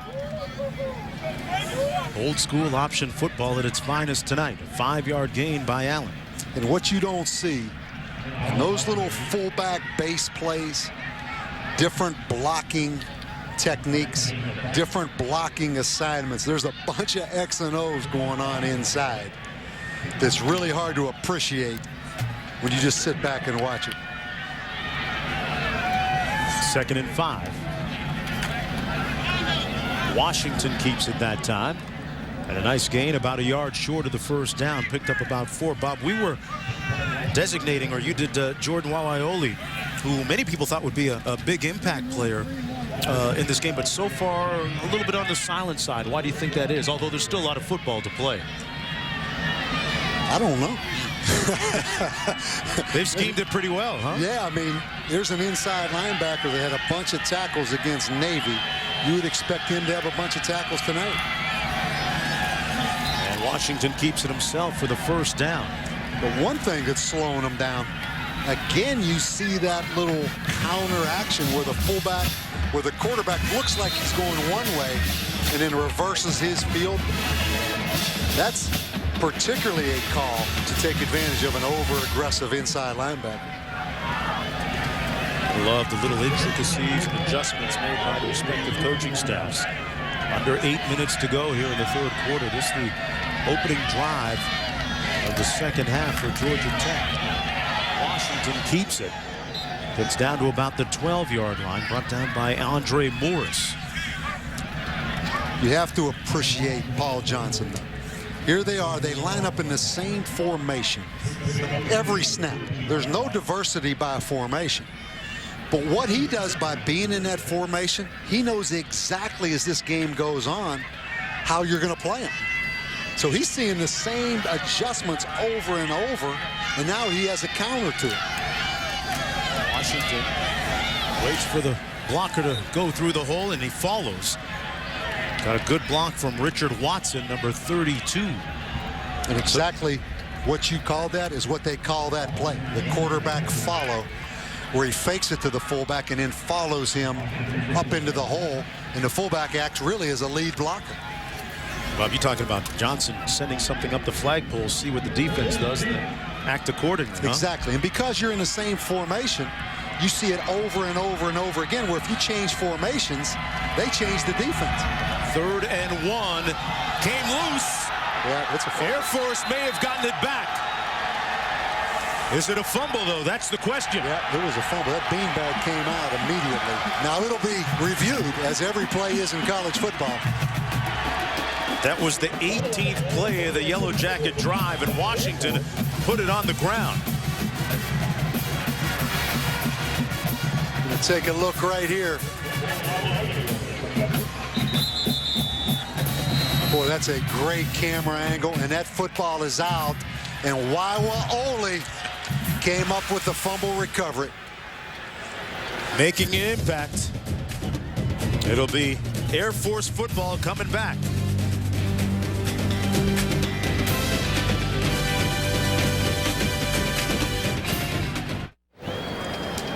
Here's the ruling on the After fumble. further review, the play is confirmed. Be first down, Air Force.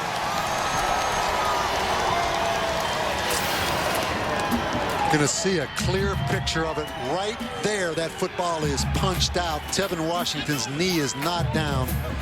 Waiwa Ole comes up with the recovery, and what was that? 18 plays, 77 yards, 8 minutes and 35 seconds, and no points for Georgia Tech. That is disappointing right there. Jefferson hands it off to number 42, Jared Two. And Two picks up a couple on the play. You see how little things happen, but when you look back at this season, Georgia Tech 93rd in the country out of 120 in red zone offense. So they've had problems all season scoring in the red zone. And that just puts a period on this 2010 season. To take that football 8.5 minutes and not get any points. Different story from the season ago, and a nice defensive play by the Yellow Jacket defense back at the 5. Isaiah Johnson coming in to make the stick on Asher Clark, and that's going to be a loss of about 5 on the play. It'll be 3rd and long now for that guy, Tim Jefferson. Here at Independence Stadium in Shreveport, Louisiana. The Advocare V100 Independence Bowl, the 35th edition, in a low-scoring game between a couple of option football teams. 7-6 Georgia Tech with the lead.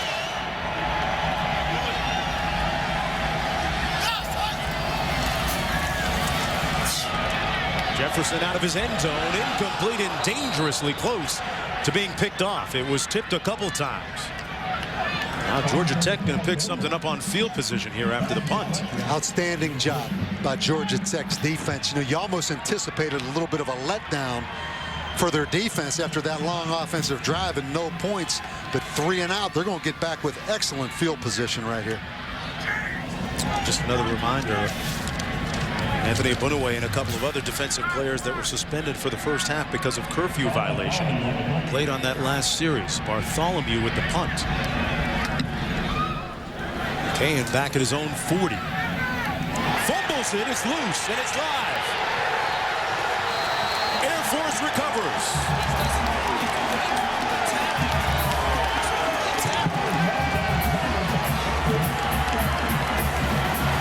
Another turnover recovered by the Falcons. And a bit of a changeup.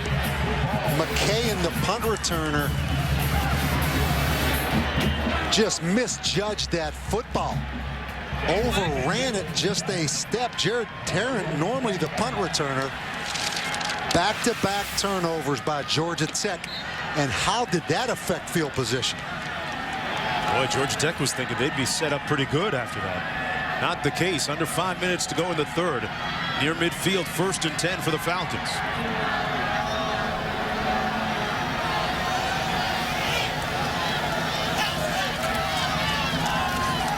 Handoff is to 2. And 2 down to the 50-yard line. Gains about 3 on the play. 2nd and 7. What's so difficult defensively all of a sudden for Georgia Tech? Air Force already like in 4-down territory.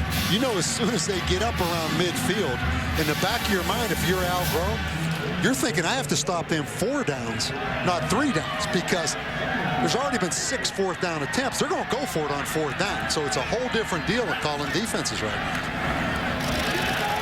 Jefferson kept it in a bad decision. Brought down by Jason Peters and a loss of a few yards on the play. Well, Capital One Bowl Week continues Tuesday night with a pair of games on ESPN. First at 6:30, West Virginia takes on NC State in the Champ Sports Bowl. Then at 10 Eastern, border rivals face off in the Insight Bowl as Missouri faces Iowa. Capital One Bowl Week on ESPN Tuesday. Because Georgia Tech has played against this so much, that time you take a guy like Jason Peters at 280 pounds. He faked like he was going to take the fullback and then jumped up on the quarterback. Very few teams can practice, get enough reps to be able to get that done. Georgia Tech able to get that done. Jefferson keeps it himself and brought down by another Jefferson, Brad Jefferson, his counterpart on the other side. And it's 4th down coming. Yeah, that negative play created by Jason Peters took Troy Calhoun out of the 4-down thought process. But again, at least for Air Force, that drop punt changed field position. Hey, Bob, would you send McKahan back there to get this punt again after fumbling the last one? I may tell him the fair catch or just get out of the way now. Here comes Bartholomew with another punt. McKahan fumbled the last one. Low snap. McKahan is going to watch this one bounce harmlessly. And it's down at about the 12-yard line. 2:50 to go in the third quarter. A low-scoring option football game. Back with more after this.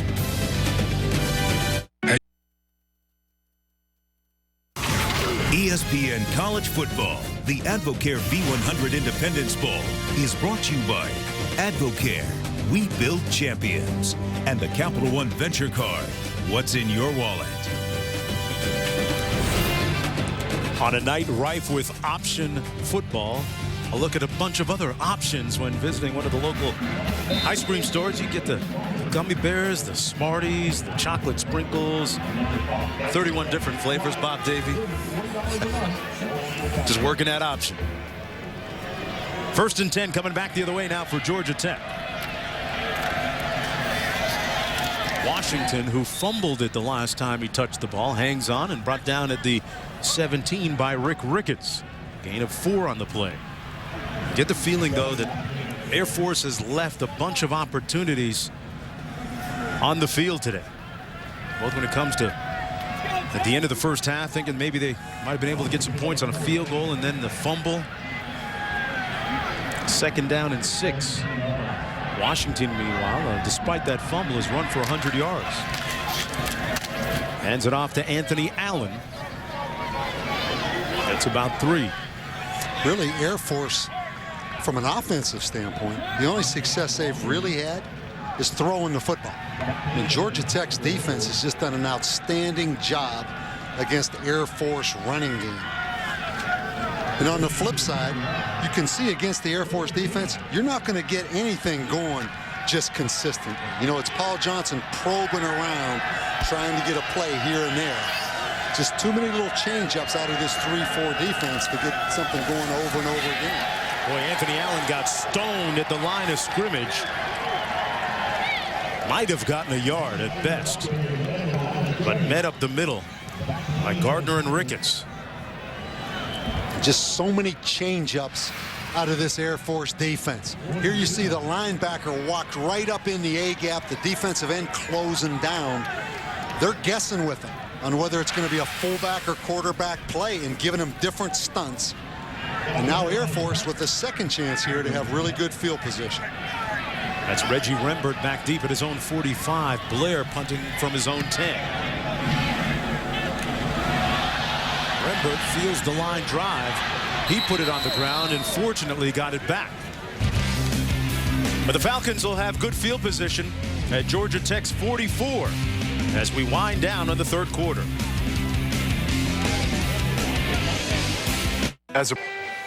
We talk about option football. Makes you think that everything old is new. And here it is again, reborn, reincarnate with the service academies, and particularly Air Force and Georgia Tech here today.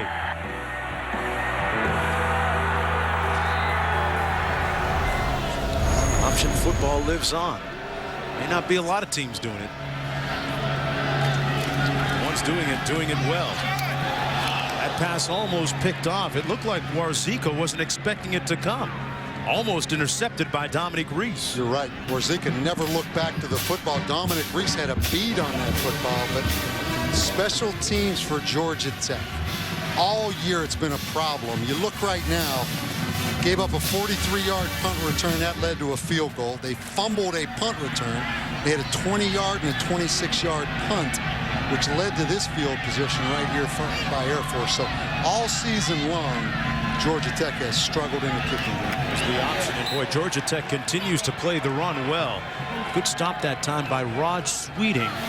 The DB put a hit on Ashton Clark. Yeah, the corner out there, Rod Sweeting, just a sophomore, 180 pounds. That's one of the toughest things for a corner. Ask him to play run support with the wide receiver out there blocking on him. This could be 3 straight 3-and-outs right now for this Air Force offense if they don't convert right here.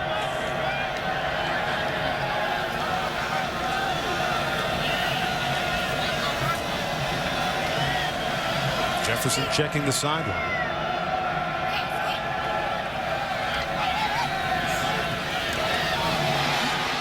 Batted down at the line of scrimmage, incomplete. T.J. Barnes got a hand up. And it's 4th and long. We talked about Al Groh, the success he had at Virginia as a head coach against Texas Tech, Mike Leach. Against Pittsburgh, Larry Fitzgerald. He's having the same kind of success right here tonight against an Air Force offense that really has moved the ball on Oklahoma, on San Diego State, on Utah, really on everybody all year. This Georgia Tech defense now is playing outstanding. Cahan is back deep, calls for the fair catch. It's been adventurous, and he fumbled again. He lost it, and the Falcons have it. The second time that he's fumbled and turned it over tonight on a punt. We just talked about it. It's an epidemic. If something happens one time, if something happens one game, that's a problem. But if something happens an entire season, that's an epidemic. And Paul Johnson has to get that fixed for next season. Cahan called for the fair catch, but couldn't squeeze, and Falcons have it when we come back for the 4th. The Tostitos BCS National Championship game, January 10th on ESPN.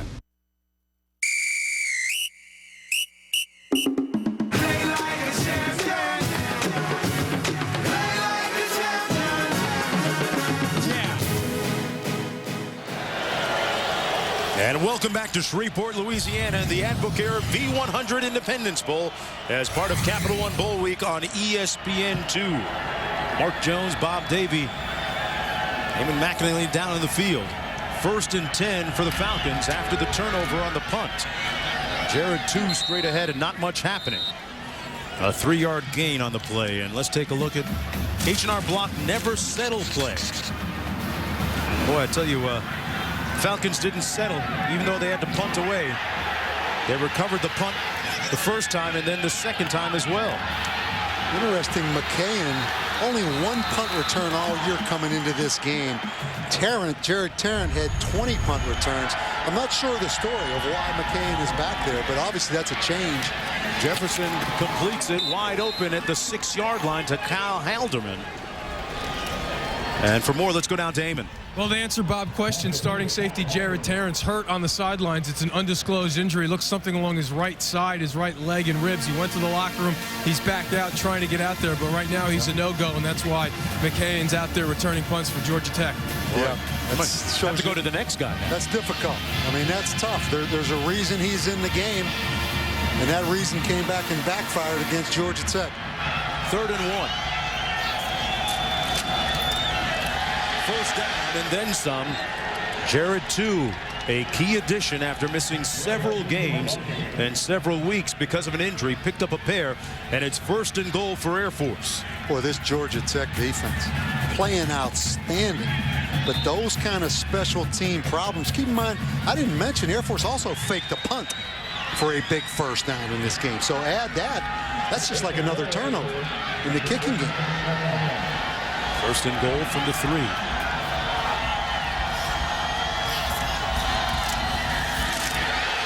Touchdown Air Force. 2.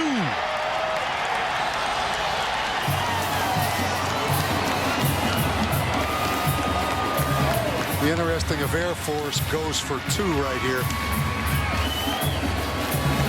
Again, just the fullback pounding up in there against that 50 defense. Good cutback, good read right there by the fullback, running away from the nose guard.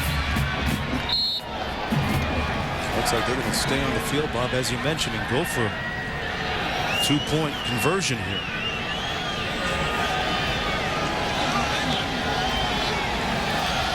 Get it to a 7-point game.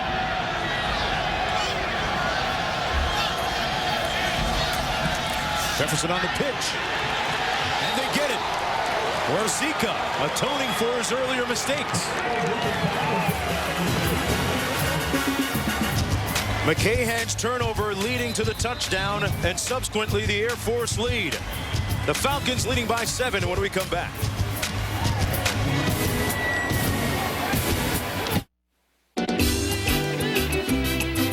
And welcome back to Shreveport, Louisiana, for the Advocare V100 Independence Bowl. And look at downtown Shreveport. A lot going on with a lot of the visitors in town. And look at our game summary. Yeah, turnover's a big story. Air Force 15 yards of offense so far in the second half, but they have 8 points. Georgia Tech with 95 yards, but they have the 3 turnovers. And Air Force with a 14-7 lead. Low-scoring game. A couple of teams that, where one averages of 34, the other one about 27 a game. Well under their season averages. Georgia Tech got the ball to start the second half, marched it downfield, and then fumbled in the red zone. It's going to be down at the 29-yard line. Well, Capital One Bowl Week on ESPN continues with 3 games on Wednesday. First, East Carolina takes on Maryland in the Military Bowl presented by Northrop Grumman. Then Illinois will face Baylor in the Texas Bowl. And then at 9:15, Arizona goes against Oklahoma State in the Valero Alamo Bowl. Capital One Bowl Week on ESPN Wednesday.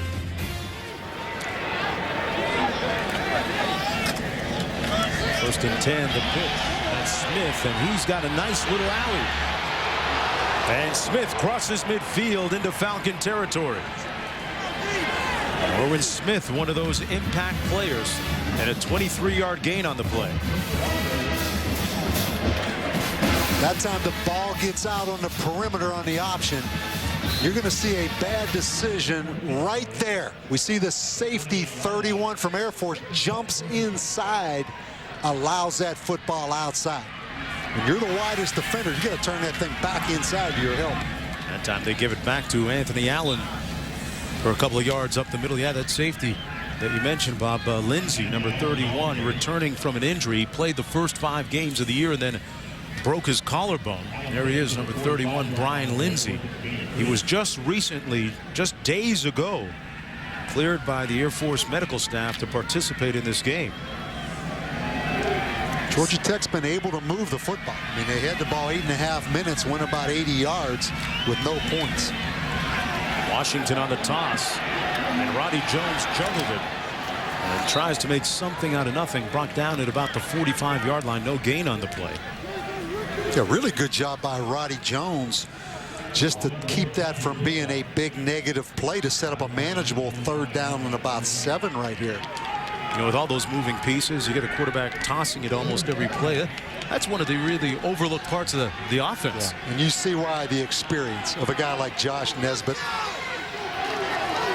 It's not just the most athletic guy. I still can't get over those half and half shirts right Those are the Jones. That's the Jones family there. That distracted me a little bit. On the toss into the boundary.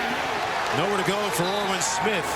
Wrapped up and brought down on the play by Patrick Hennessy. A loss of 1 on the play.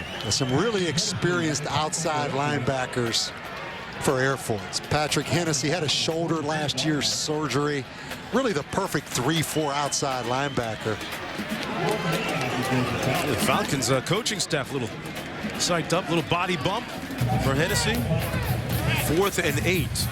And Scott Blair into punt. I think right now is about the time of the game. You'll see just how badly Georgia Tech wants to be here and how much they want to win this football game, because momentum now has definitely swung over to Air Force.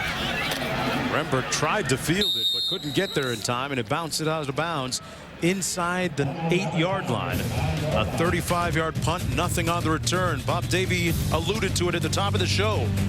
What's my motivation? We'll find out in the next 10:58. ESPN College Football, the AdvoCare V100 Independence Bowl, is brought to you by AdvoCare. We build champions. Lee Michaels Fine Jewelry, proud sponsor of the AdvoCare V100 Independence Bowl. And Nationwide Insurance. Nationwide is on your side. Shreveport, Louisiana, glow at night. Happy holidays, everyone. The score 14-7, Air Force with the lead as we go down to Amon on the field. Well, Mark, I know you, Coach, and all of America still want to know about the update on the Falcon, the bird that was supposed to perform the pregame festivities. This is back before pregame. He was supposed to swoop on down to the field and grab some lunch, but they were waiting for him. He never made it down to the field. They packed up and went looking for him, and right now on the sidelines, they tell me that Colonel Reimer is the man in charge of finding him, and he's not here, so they think he's out in Shreveport still looking for the bird. So right now, with under 11 minutes to play, there's an APB out for a Falcon in Shreveport, Louisiana. Hey, Amon, they brought in special ops. They brought in the special ops unit to try and find him. Nathan Walker on the run, picks up 6 on the play. Tell you what, despite the fact that the Falcon flew the coop early, Air Force Academy with a 7-point lead here in the 4th quarter, about 10.5 to go. I think this is a real test right here, a real barometer of how motivated this Georgia Tech football team is, because this defense from Georgia Tech, they've played the heck out of this Air Force team all night. But right now you sense momentum has really switched over. The defense continues to be intransigent, not giving up an inch. Brad Jefferson putting a hit on Nathan Walker, who gains just a yard on the play. It'll be 3rd down and long coming up. Actually, the 3rd and about 3. Check that. You figure it's a function of that Georgia Tech defense just seeing it as much as they do during practice? Oh, no question. No question about that. This is a big 3rd down right here, because if Air Force can convert, that clock's just going to keep on ticking right here.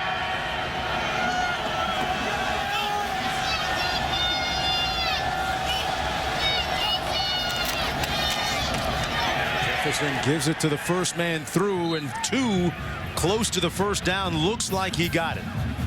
They gave him a good spot. Picked up 3 and gets the first down for the Falcons. 9.5 to go. And Paul Johnson perhaps thinking about that clock a little bit. 14-7, a 7-point lead. Bob, is it just me, or does that seem like it's actually a little more than a 7-point lead? Yeah, because Georgia Tech, they're going to have a hard time just taking the football the length of the field unless they end up with really good field position. So you have 2 things going against you right now if you're Tech. The clock, and also if Air Force can make a couple first downs, you're going to have a long way to go to score. Jefferson keeps it. And is brought down after a gain of about 2. Hey, talked about Monday night, a big NFC South matchup. South rivals battle on Monday Night Football. Drew Brees and the Saints taking on Matty Ice Ryan and the Atlanta Falcons, who are looking to lock up the division title and home field throughout the playoffs. Saints Falcons on ESPN's Monday Night Football, 8:30 Eastern, coverage beginning at 7 with Monday Night Countdown served by Applebee's. A lot of tie-ins. I mean, we're in Shreveport, but this is a hotbed for New Orleans Saints football. And then you have all the Tech people from Atlanta. Jefferson passing accurately. First down at the 34-yard line. A good grab by Warzika, who's working against Isaiah Johnson. A 12-yard gain. Well, Warzika, who had a tough first half with a couple of drops. He slipped and fell. But you love, obviously, if you're going to play action, this caught Georgia Tech by surprise because you could see the pass protection, how much time Tim Jefferson had. But the confidence, Troy Calhoun, letting Tim Jefferson step up and throw that football right there. They've thrown it a lot more than their average on the season. 1st and 10. They give it to Jared 2. Grinds up a couple of more yards and some clock. Picks up 4. And you see from a concept standpoint just how difficult it is if Air Force can execute. And Al Grobe, the first one to tell you, is you combine option football with the ability to throw the football. If Air Force can execute, this is the perfect scheme to be in.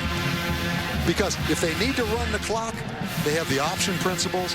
But just like at the end of the first half, if they have to get into a 2-minute mode, they can throw the football. But who is the quarterback for that, and can you execute that? Jefferson doing a nice job tonight. His team up 7. On 2nd and 6. Gives it to the fullback again. Gives it to the fullback for a gain of 4. That was Nathan Walker. Bob, we talked about it at the top of the show. You look at this game on the surface, yeah, it's option against option, but boy, this guy makes Air Force's option a lot different. A lot different. No question. No question. And to go to recruit a guy like that that's willing and able to run triple option and come down that line, but also has the ability to drop back and throw it. It's tough to find those kind of guys. 3rd and 2.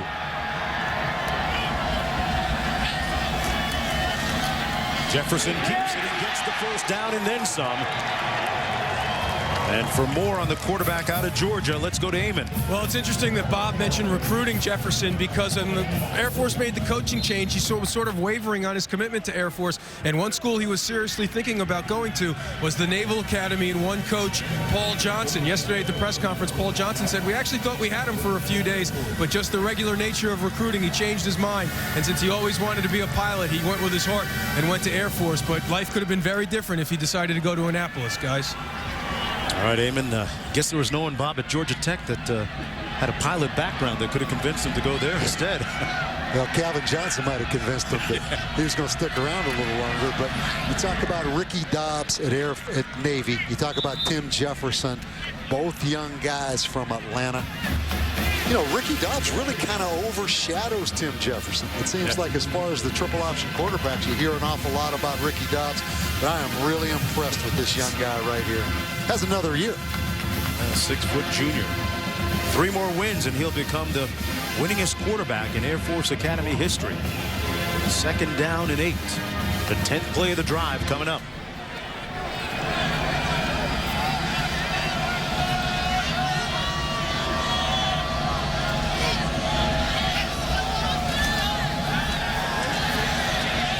Wide open at the 45.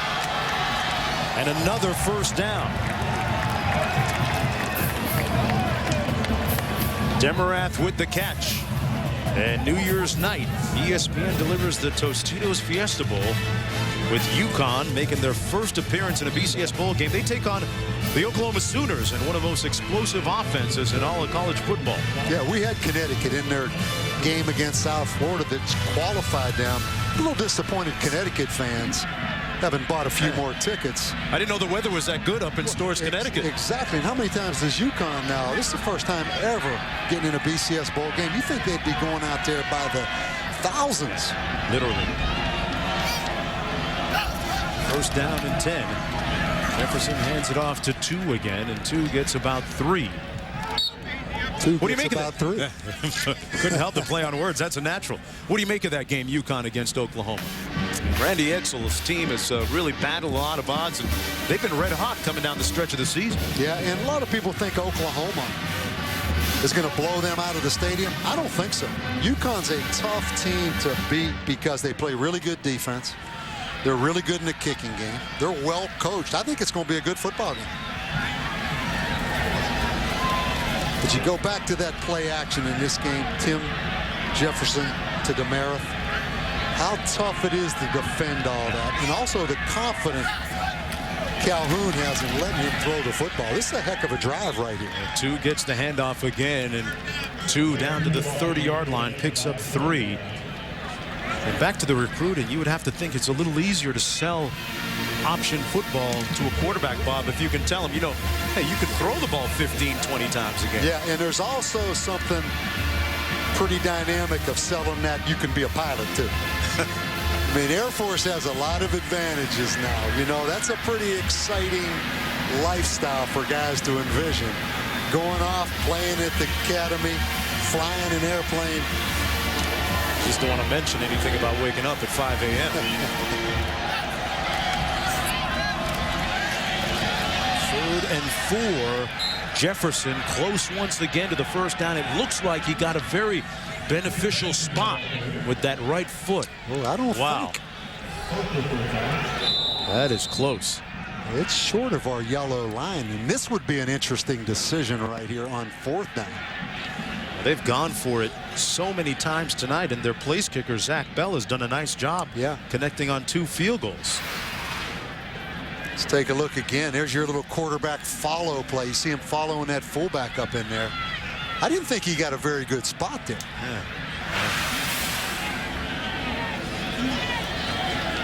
You know, you can review the spot. He's that much short. This is interesting. 4th down and that much to go. They've been going for it on 4th down for most of the night. They're 1 for 4 on 4th down this evening. So Troy Calhoun faced with a perplexing situation here. Do you go or do you kick the field goal and make it a 10-point game? I mentioned Zach Bell is connected twice tonight from 41 and 42 yards out. Would this be our 7th or 8th 4th down conversion? Well, that Georgia Tech defense has done a nice job tonight, but this is the 14th play of the drive. Air Force going to let that clock run down now before they snap it, I would think.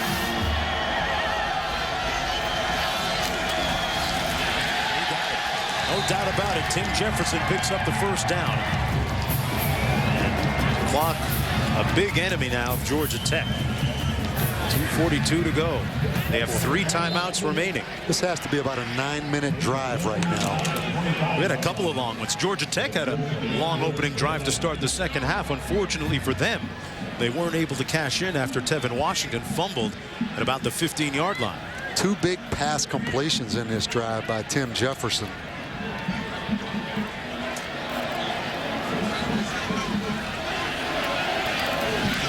No Paul Johnson, obviously, after this play, will start using those timeouts. From the 25. Jared 2. Got about a yard on the play. This drive started at the 10:57 mark to go in the 4th quarter. Paul Johnson burns a timeout. He's got 2 remaining and 2:04 to go on the clock.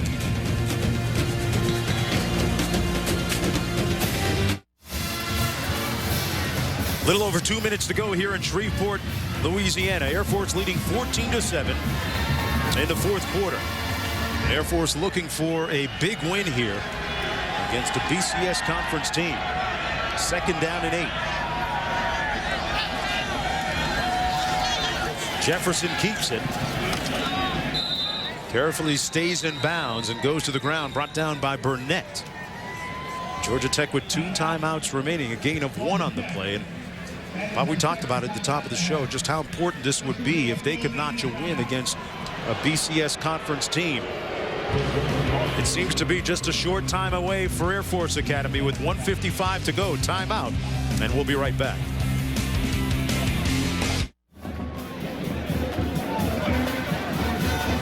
Well, here's a look at what they're playing for. This is the 35th edition of the AdvoCare V100 Independence Bowl. Air Force with the lead late, and now for our Capital One player of the game, Tim Jefferson, the junior quarterback out of Atlanta, Georgia. 11 of 23 passing. Who would have ever thought they would have thrown it that many times? Troy Calhoun just came down and called timeout for Air Force. Second timeout. Big 3rd and 7 coming up. So, Bob, moving forward, hey, listen, still a lot of football to play in the sense that this thing isn't totally put on ice yet. What has to happen for Air Force and what has to happen for Georgia Tech? Yeah, the first thing, if you're Georgia Tech, you have to stop them right here on 3rd down, call timeout. That puts the decision back on Air Force. I would think Air Force would try to kick the field goal, make it a 10-point game, and basically the game would be over. But for Georgia Tech, force 4th down. You're going to stop the clock with a timeout. Troy Calhoun has to make a decision. Always the opportunity to block a field goal. A lot of things can go wrong. So there's a lot of football left in this game. But what a great drive right here by Air Force. 16 plays right at 70 yards, 9 minutes right here.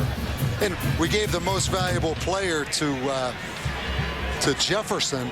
Couple of big throws on this drive. It hasn't been all just triple option football. Very diversified drive. I can't think of a game that I've done this year in college football. We've done 18 of them where there have been an 18-play drive and a 17-play. And still no points. We got 35 plays of drive with no points yet.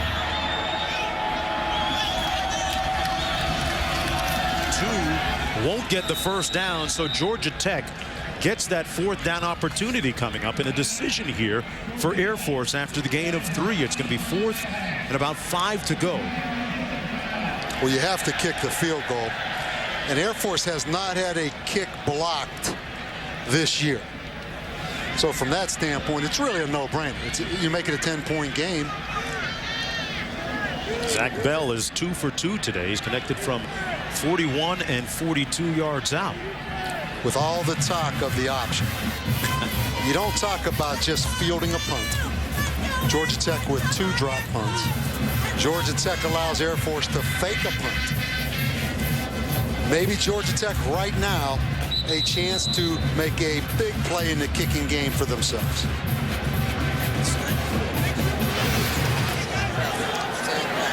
Here we look at these 2 drop punts right here. Jared Tarrant, their punt returner, not in the game because of an injury. That's unfortunate. Georgia Tech played outstanding defense. Let's look at Zach Bell. And this field goal, 37 yards away.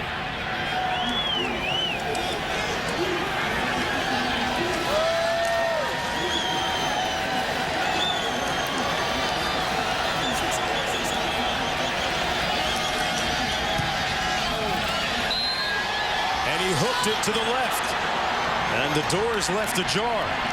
And we saw this the last game. We had Georgia Tech and Georgia. Georgia Tech with a chance to come back in that football game. Tevin Washington threw the interception, but right here a big hook. That never really seemed to be on the right path. So 80 yards away is Paul Johnson's team right now. But you mentioned it, Bob. We saw them in a late comeback against Georgia. Their 2-minute offense wasn't that impressive. Tevin Washington really had some issues trying to throw the ball late. And here's where the suspension, academic suspension, Stephen Hill, 6'5" wide receiver, really hurt you. Washington back to pass under pressure. Runs out of bounds at about the 35-yard line with 1:39 to go. Georgia Tech is out of timeouts. A 14-yard game. Don't forget, coming up next, college football scoreboard show, followed by number 4 UConn and Kemba Walker against number 6 Pitt with Ashton Gibbs. And on ESPN3.com, you can check out the trophy presentation from our game, and on ESPN News, our post-game extra. Well, First and 10. Rick Ricketts, number 90. The defensive end, you better get him blocked. Washington can't find a target, takes off, and is knocked out of bounds at about the 36. It'll be second and long. And here's the difference between Air Force and Georgia Tech. At the end of the first half, we saw Air Force take the ball down in a tremendous 2-minute drill. Georgia Tech, pass protection is always an issue. Running routes is such an issue. Not to mention, you have the young quarterback in the game, Tevin Washington.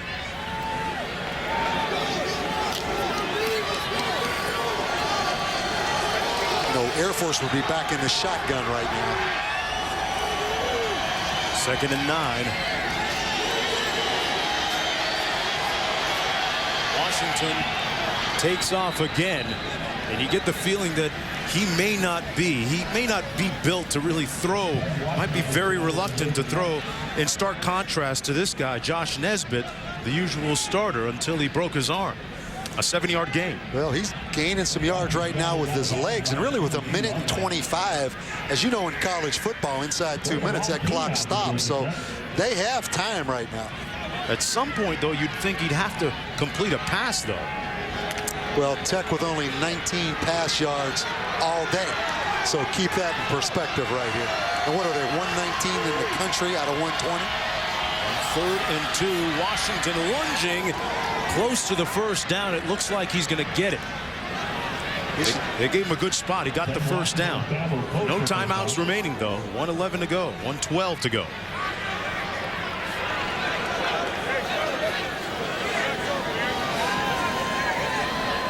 I don't know if he's thrown a pass yet in this 2-minute drive. It's been all quarterback take off and run. Kind of looked like he wanted to at times, but hasn't.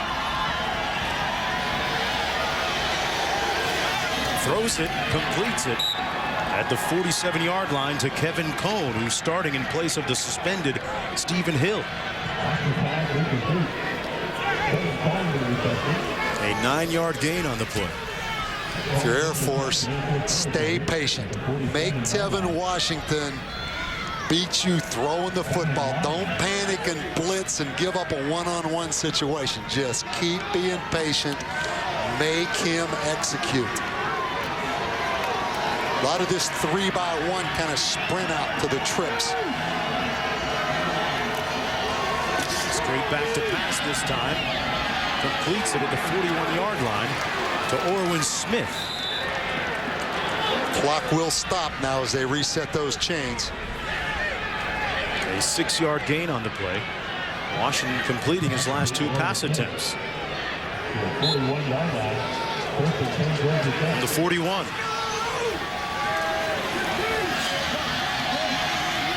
Slings it again. And it's going to be ruled complete. About 3 yards short of the first down. Corey Earls makes the catch, a 7-yard gain. Paul Johnson's team trying to snap a streak of 5 consecutive bowl losses. They give you that 3-by-1 set. They're getting some single coverage back to the one receiver side away from the trips. It'll be interesting to see if Georgia Tech goes back to that single receiver. 46 seconds. Number 15, Corey Earls into the boundary up at the top of your screen. Looks that way. Tipped and incomplete at the 6-yard line. That's exactly the way they went, and Anthony Wright was waiting on it. They went Anthony Earls' way, Corey Earls' way. Yeah, this is a pretty good secondary right here. You look back there, they actually rolled it back, kept the safety backside in kind of a 2-deep look. So 2 snaps prior to that, they had single coverage. That time Air Force changed it up and really doubled back on that backside. That was a good defensive call. The pass somewhat underthrown as well. 3rd and 3 coming up. 39 seconds to go. The Yellow Jackets out of timeouts.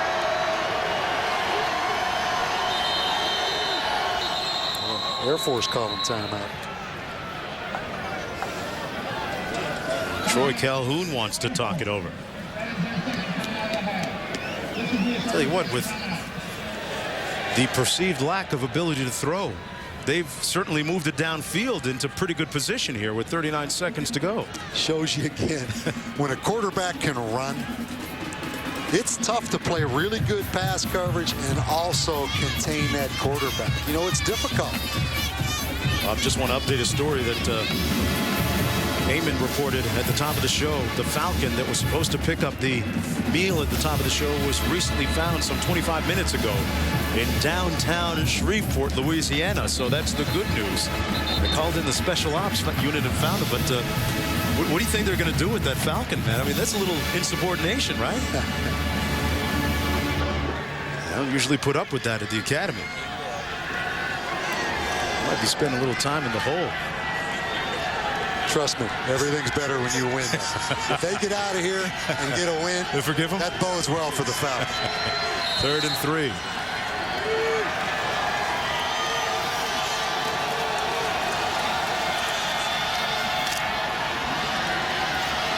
All day to pass for Washington.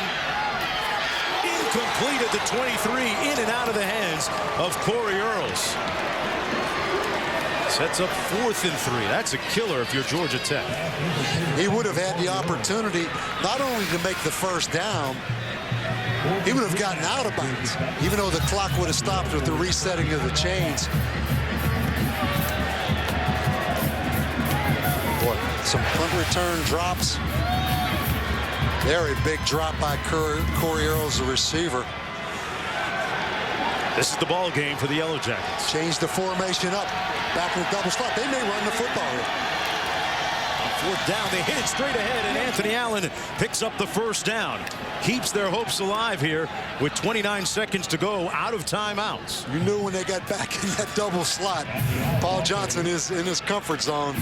Run the football, make the first down. They're just going to clock it right here. And they spike it to stop the clock with 28 seconds to go. It'll be 2nd and 10.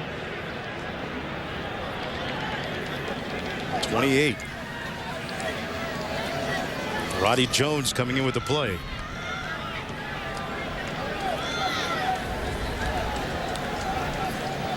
Troy Calhoun's team looking for their 9th win of the season.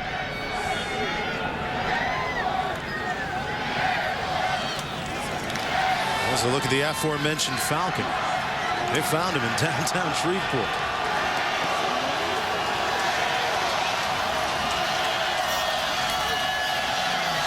Washington steps up and takes off. Makes it out of bounds. A couple of yards shy of the first down with 20 seconds to go. Knocked out of bounds at about the 22 by Alex Means. A 6-yard gain.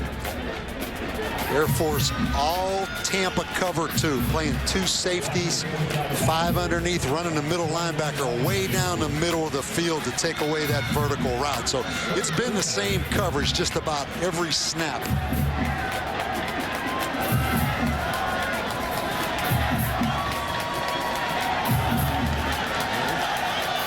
Good to see it again. You see those 2 deep safeties back there. Just a 3-man rush. Going to throw it. Washington tipped up and intercepted. John Davis with the pick.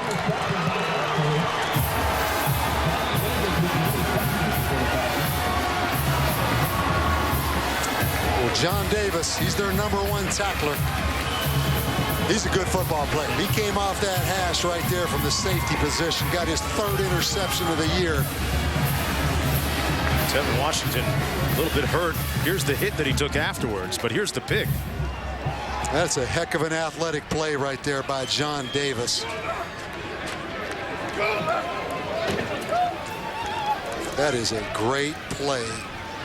That wasn't a bad throw. Really wasn't, but just a very athletic move by the safety. And here's the hit Tevin Washington takes.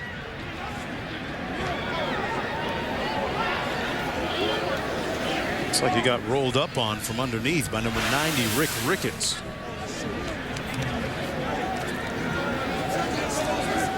And really a valiant effort by Tevin Washington. You know, we saw him at Georgia at the end of that game. Showed a lot of heart at the end of that football game, although he threw the interception. Came back here tonight and took that football team down the field in a 2-minute situation. The second guessing's always easy. They did have a little bit of time left. Interesting that they would try to get into the end zone on that play.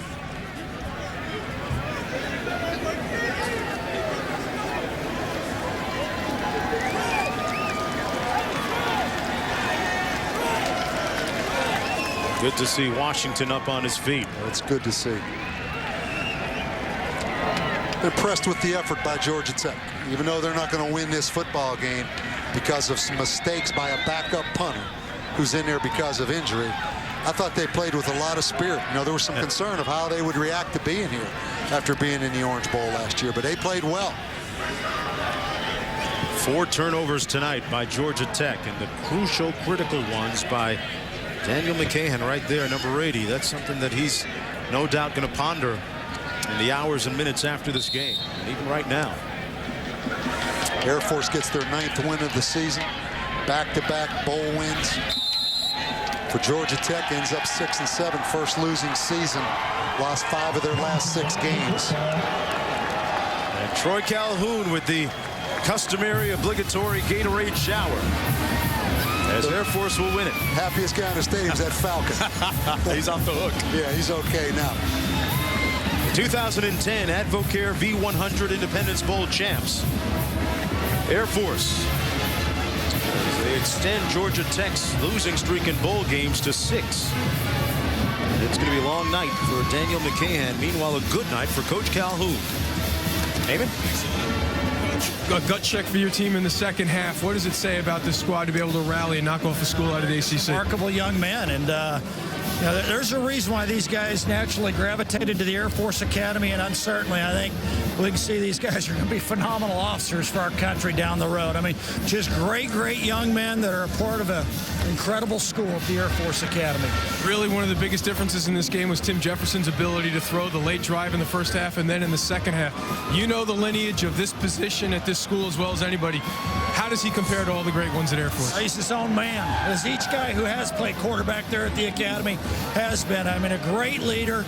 You know, there are an awful lot about today that was far from perfect, but just the perseverance of him and our really the entire team, and just defensively, we were sensational. I mean, just really. I mean, you think back to the Service Academy games and then playing here today against option offenses. Our defense has been fantastic. And finally, you mentioned the wins against the Service Academy. What kind of exclamation point is this? 9 wins and a win over Georgia Tech. Remarkable year. I mean, I think especially when you look at the docket, who we played week in, week out. I mean, the caliber of schedule that we played as a Service Academy to win 9 football games, a real credit to these kids and to these coaches. All right, Coach, thanks for the time. Congratulations. Go enjoy it. Mark? All right, thanks a lot, Eamon. And what a night it was for the Falcons of Air Force, with a bowl win against a team from one of the BCS conferences. 14-7 the final score. Coming up, college football scoreboard with Jonathan Coachman. And log on to ESPN3.com for our trophy presentation. There's been a presentation of ESPN, the worldwide leader in sports. There's the Falcon. He found his way back tonight.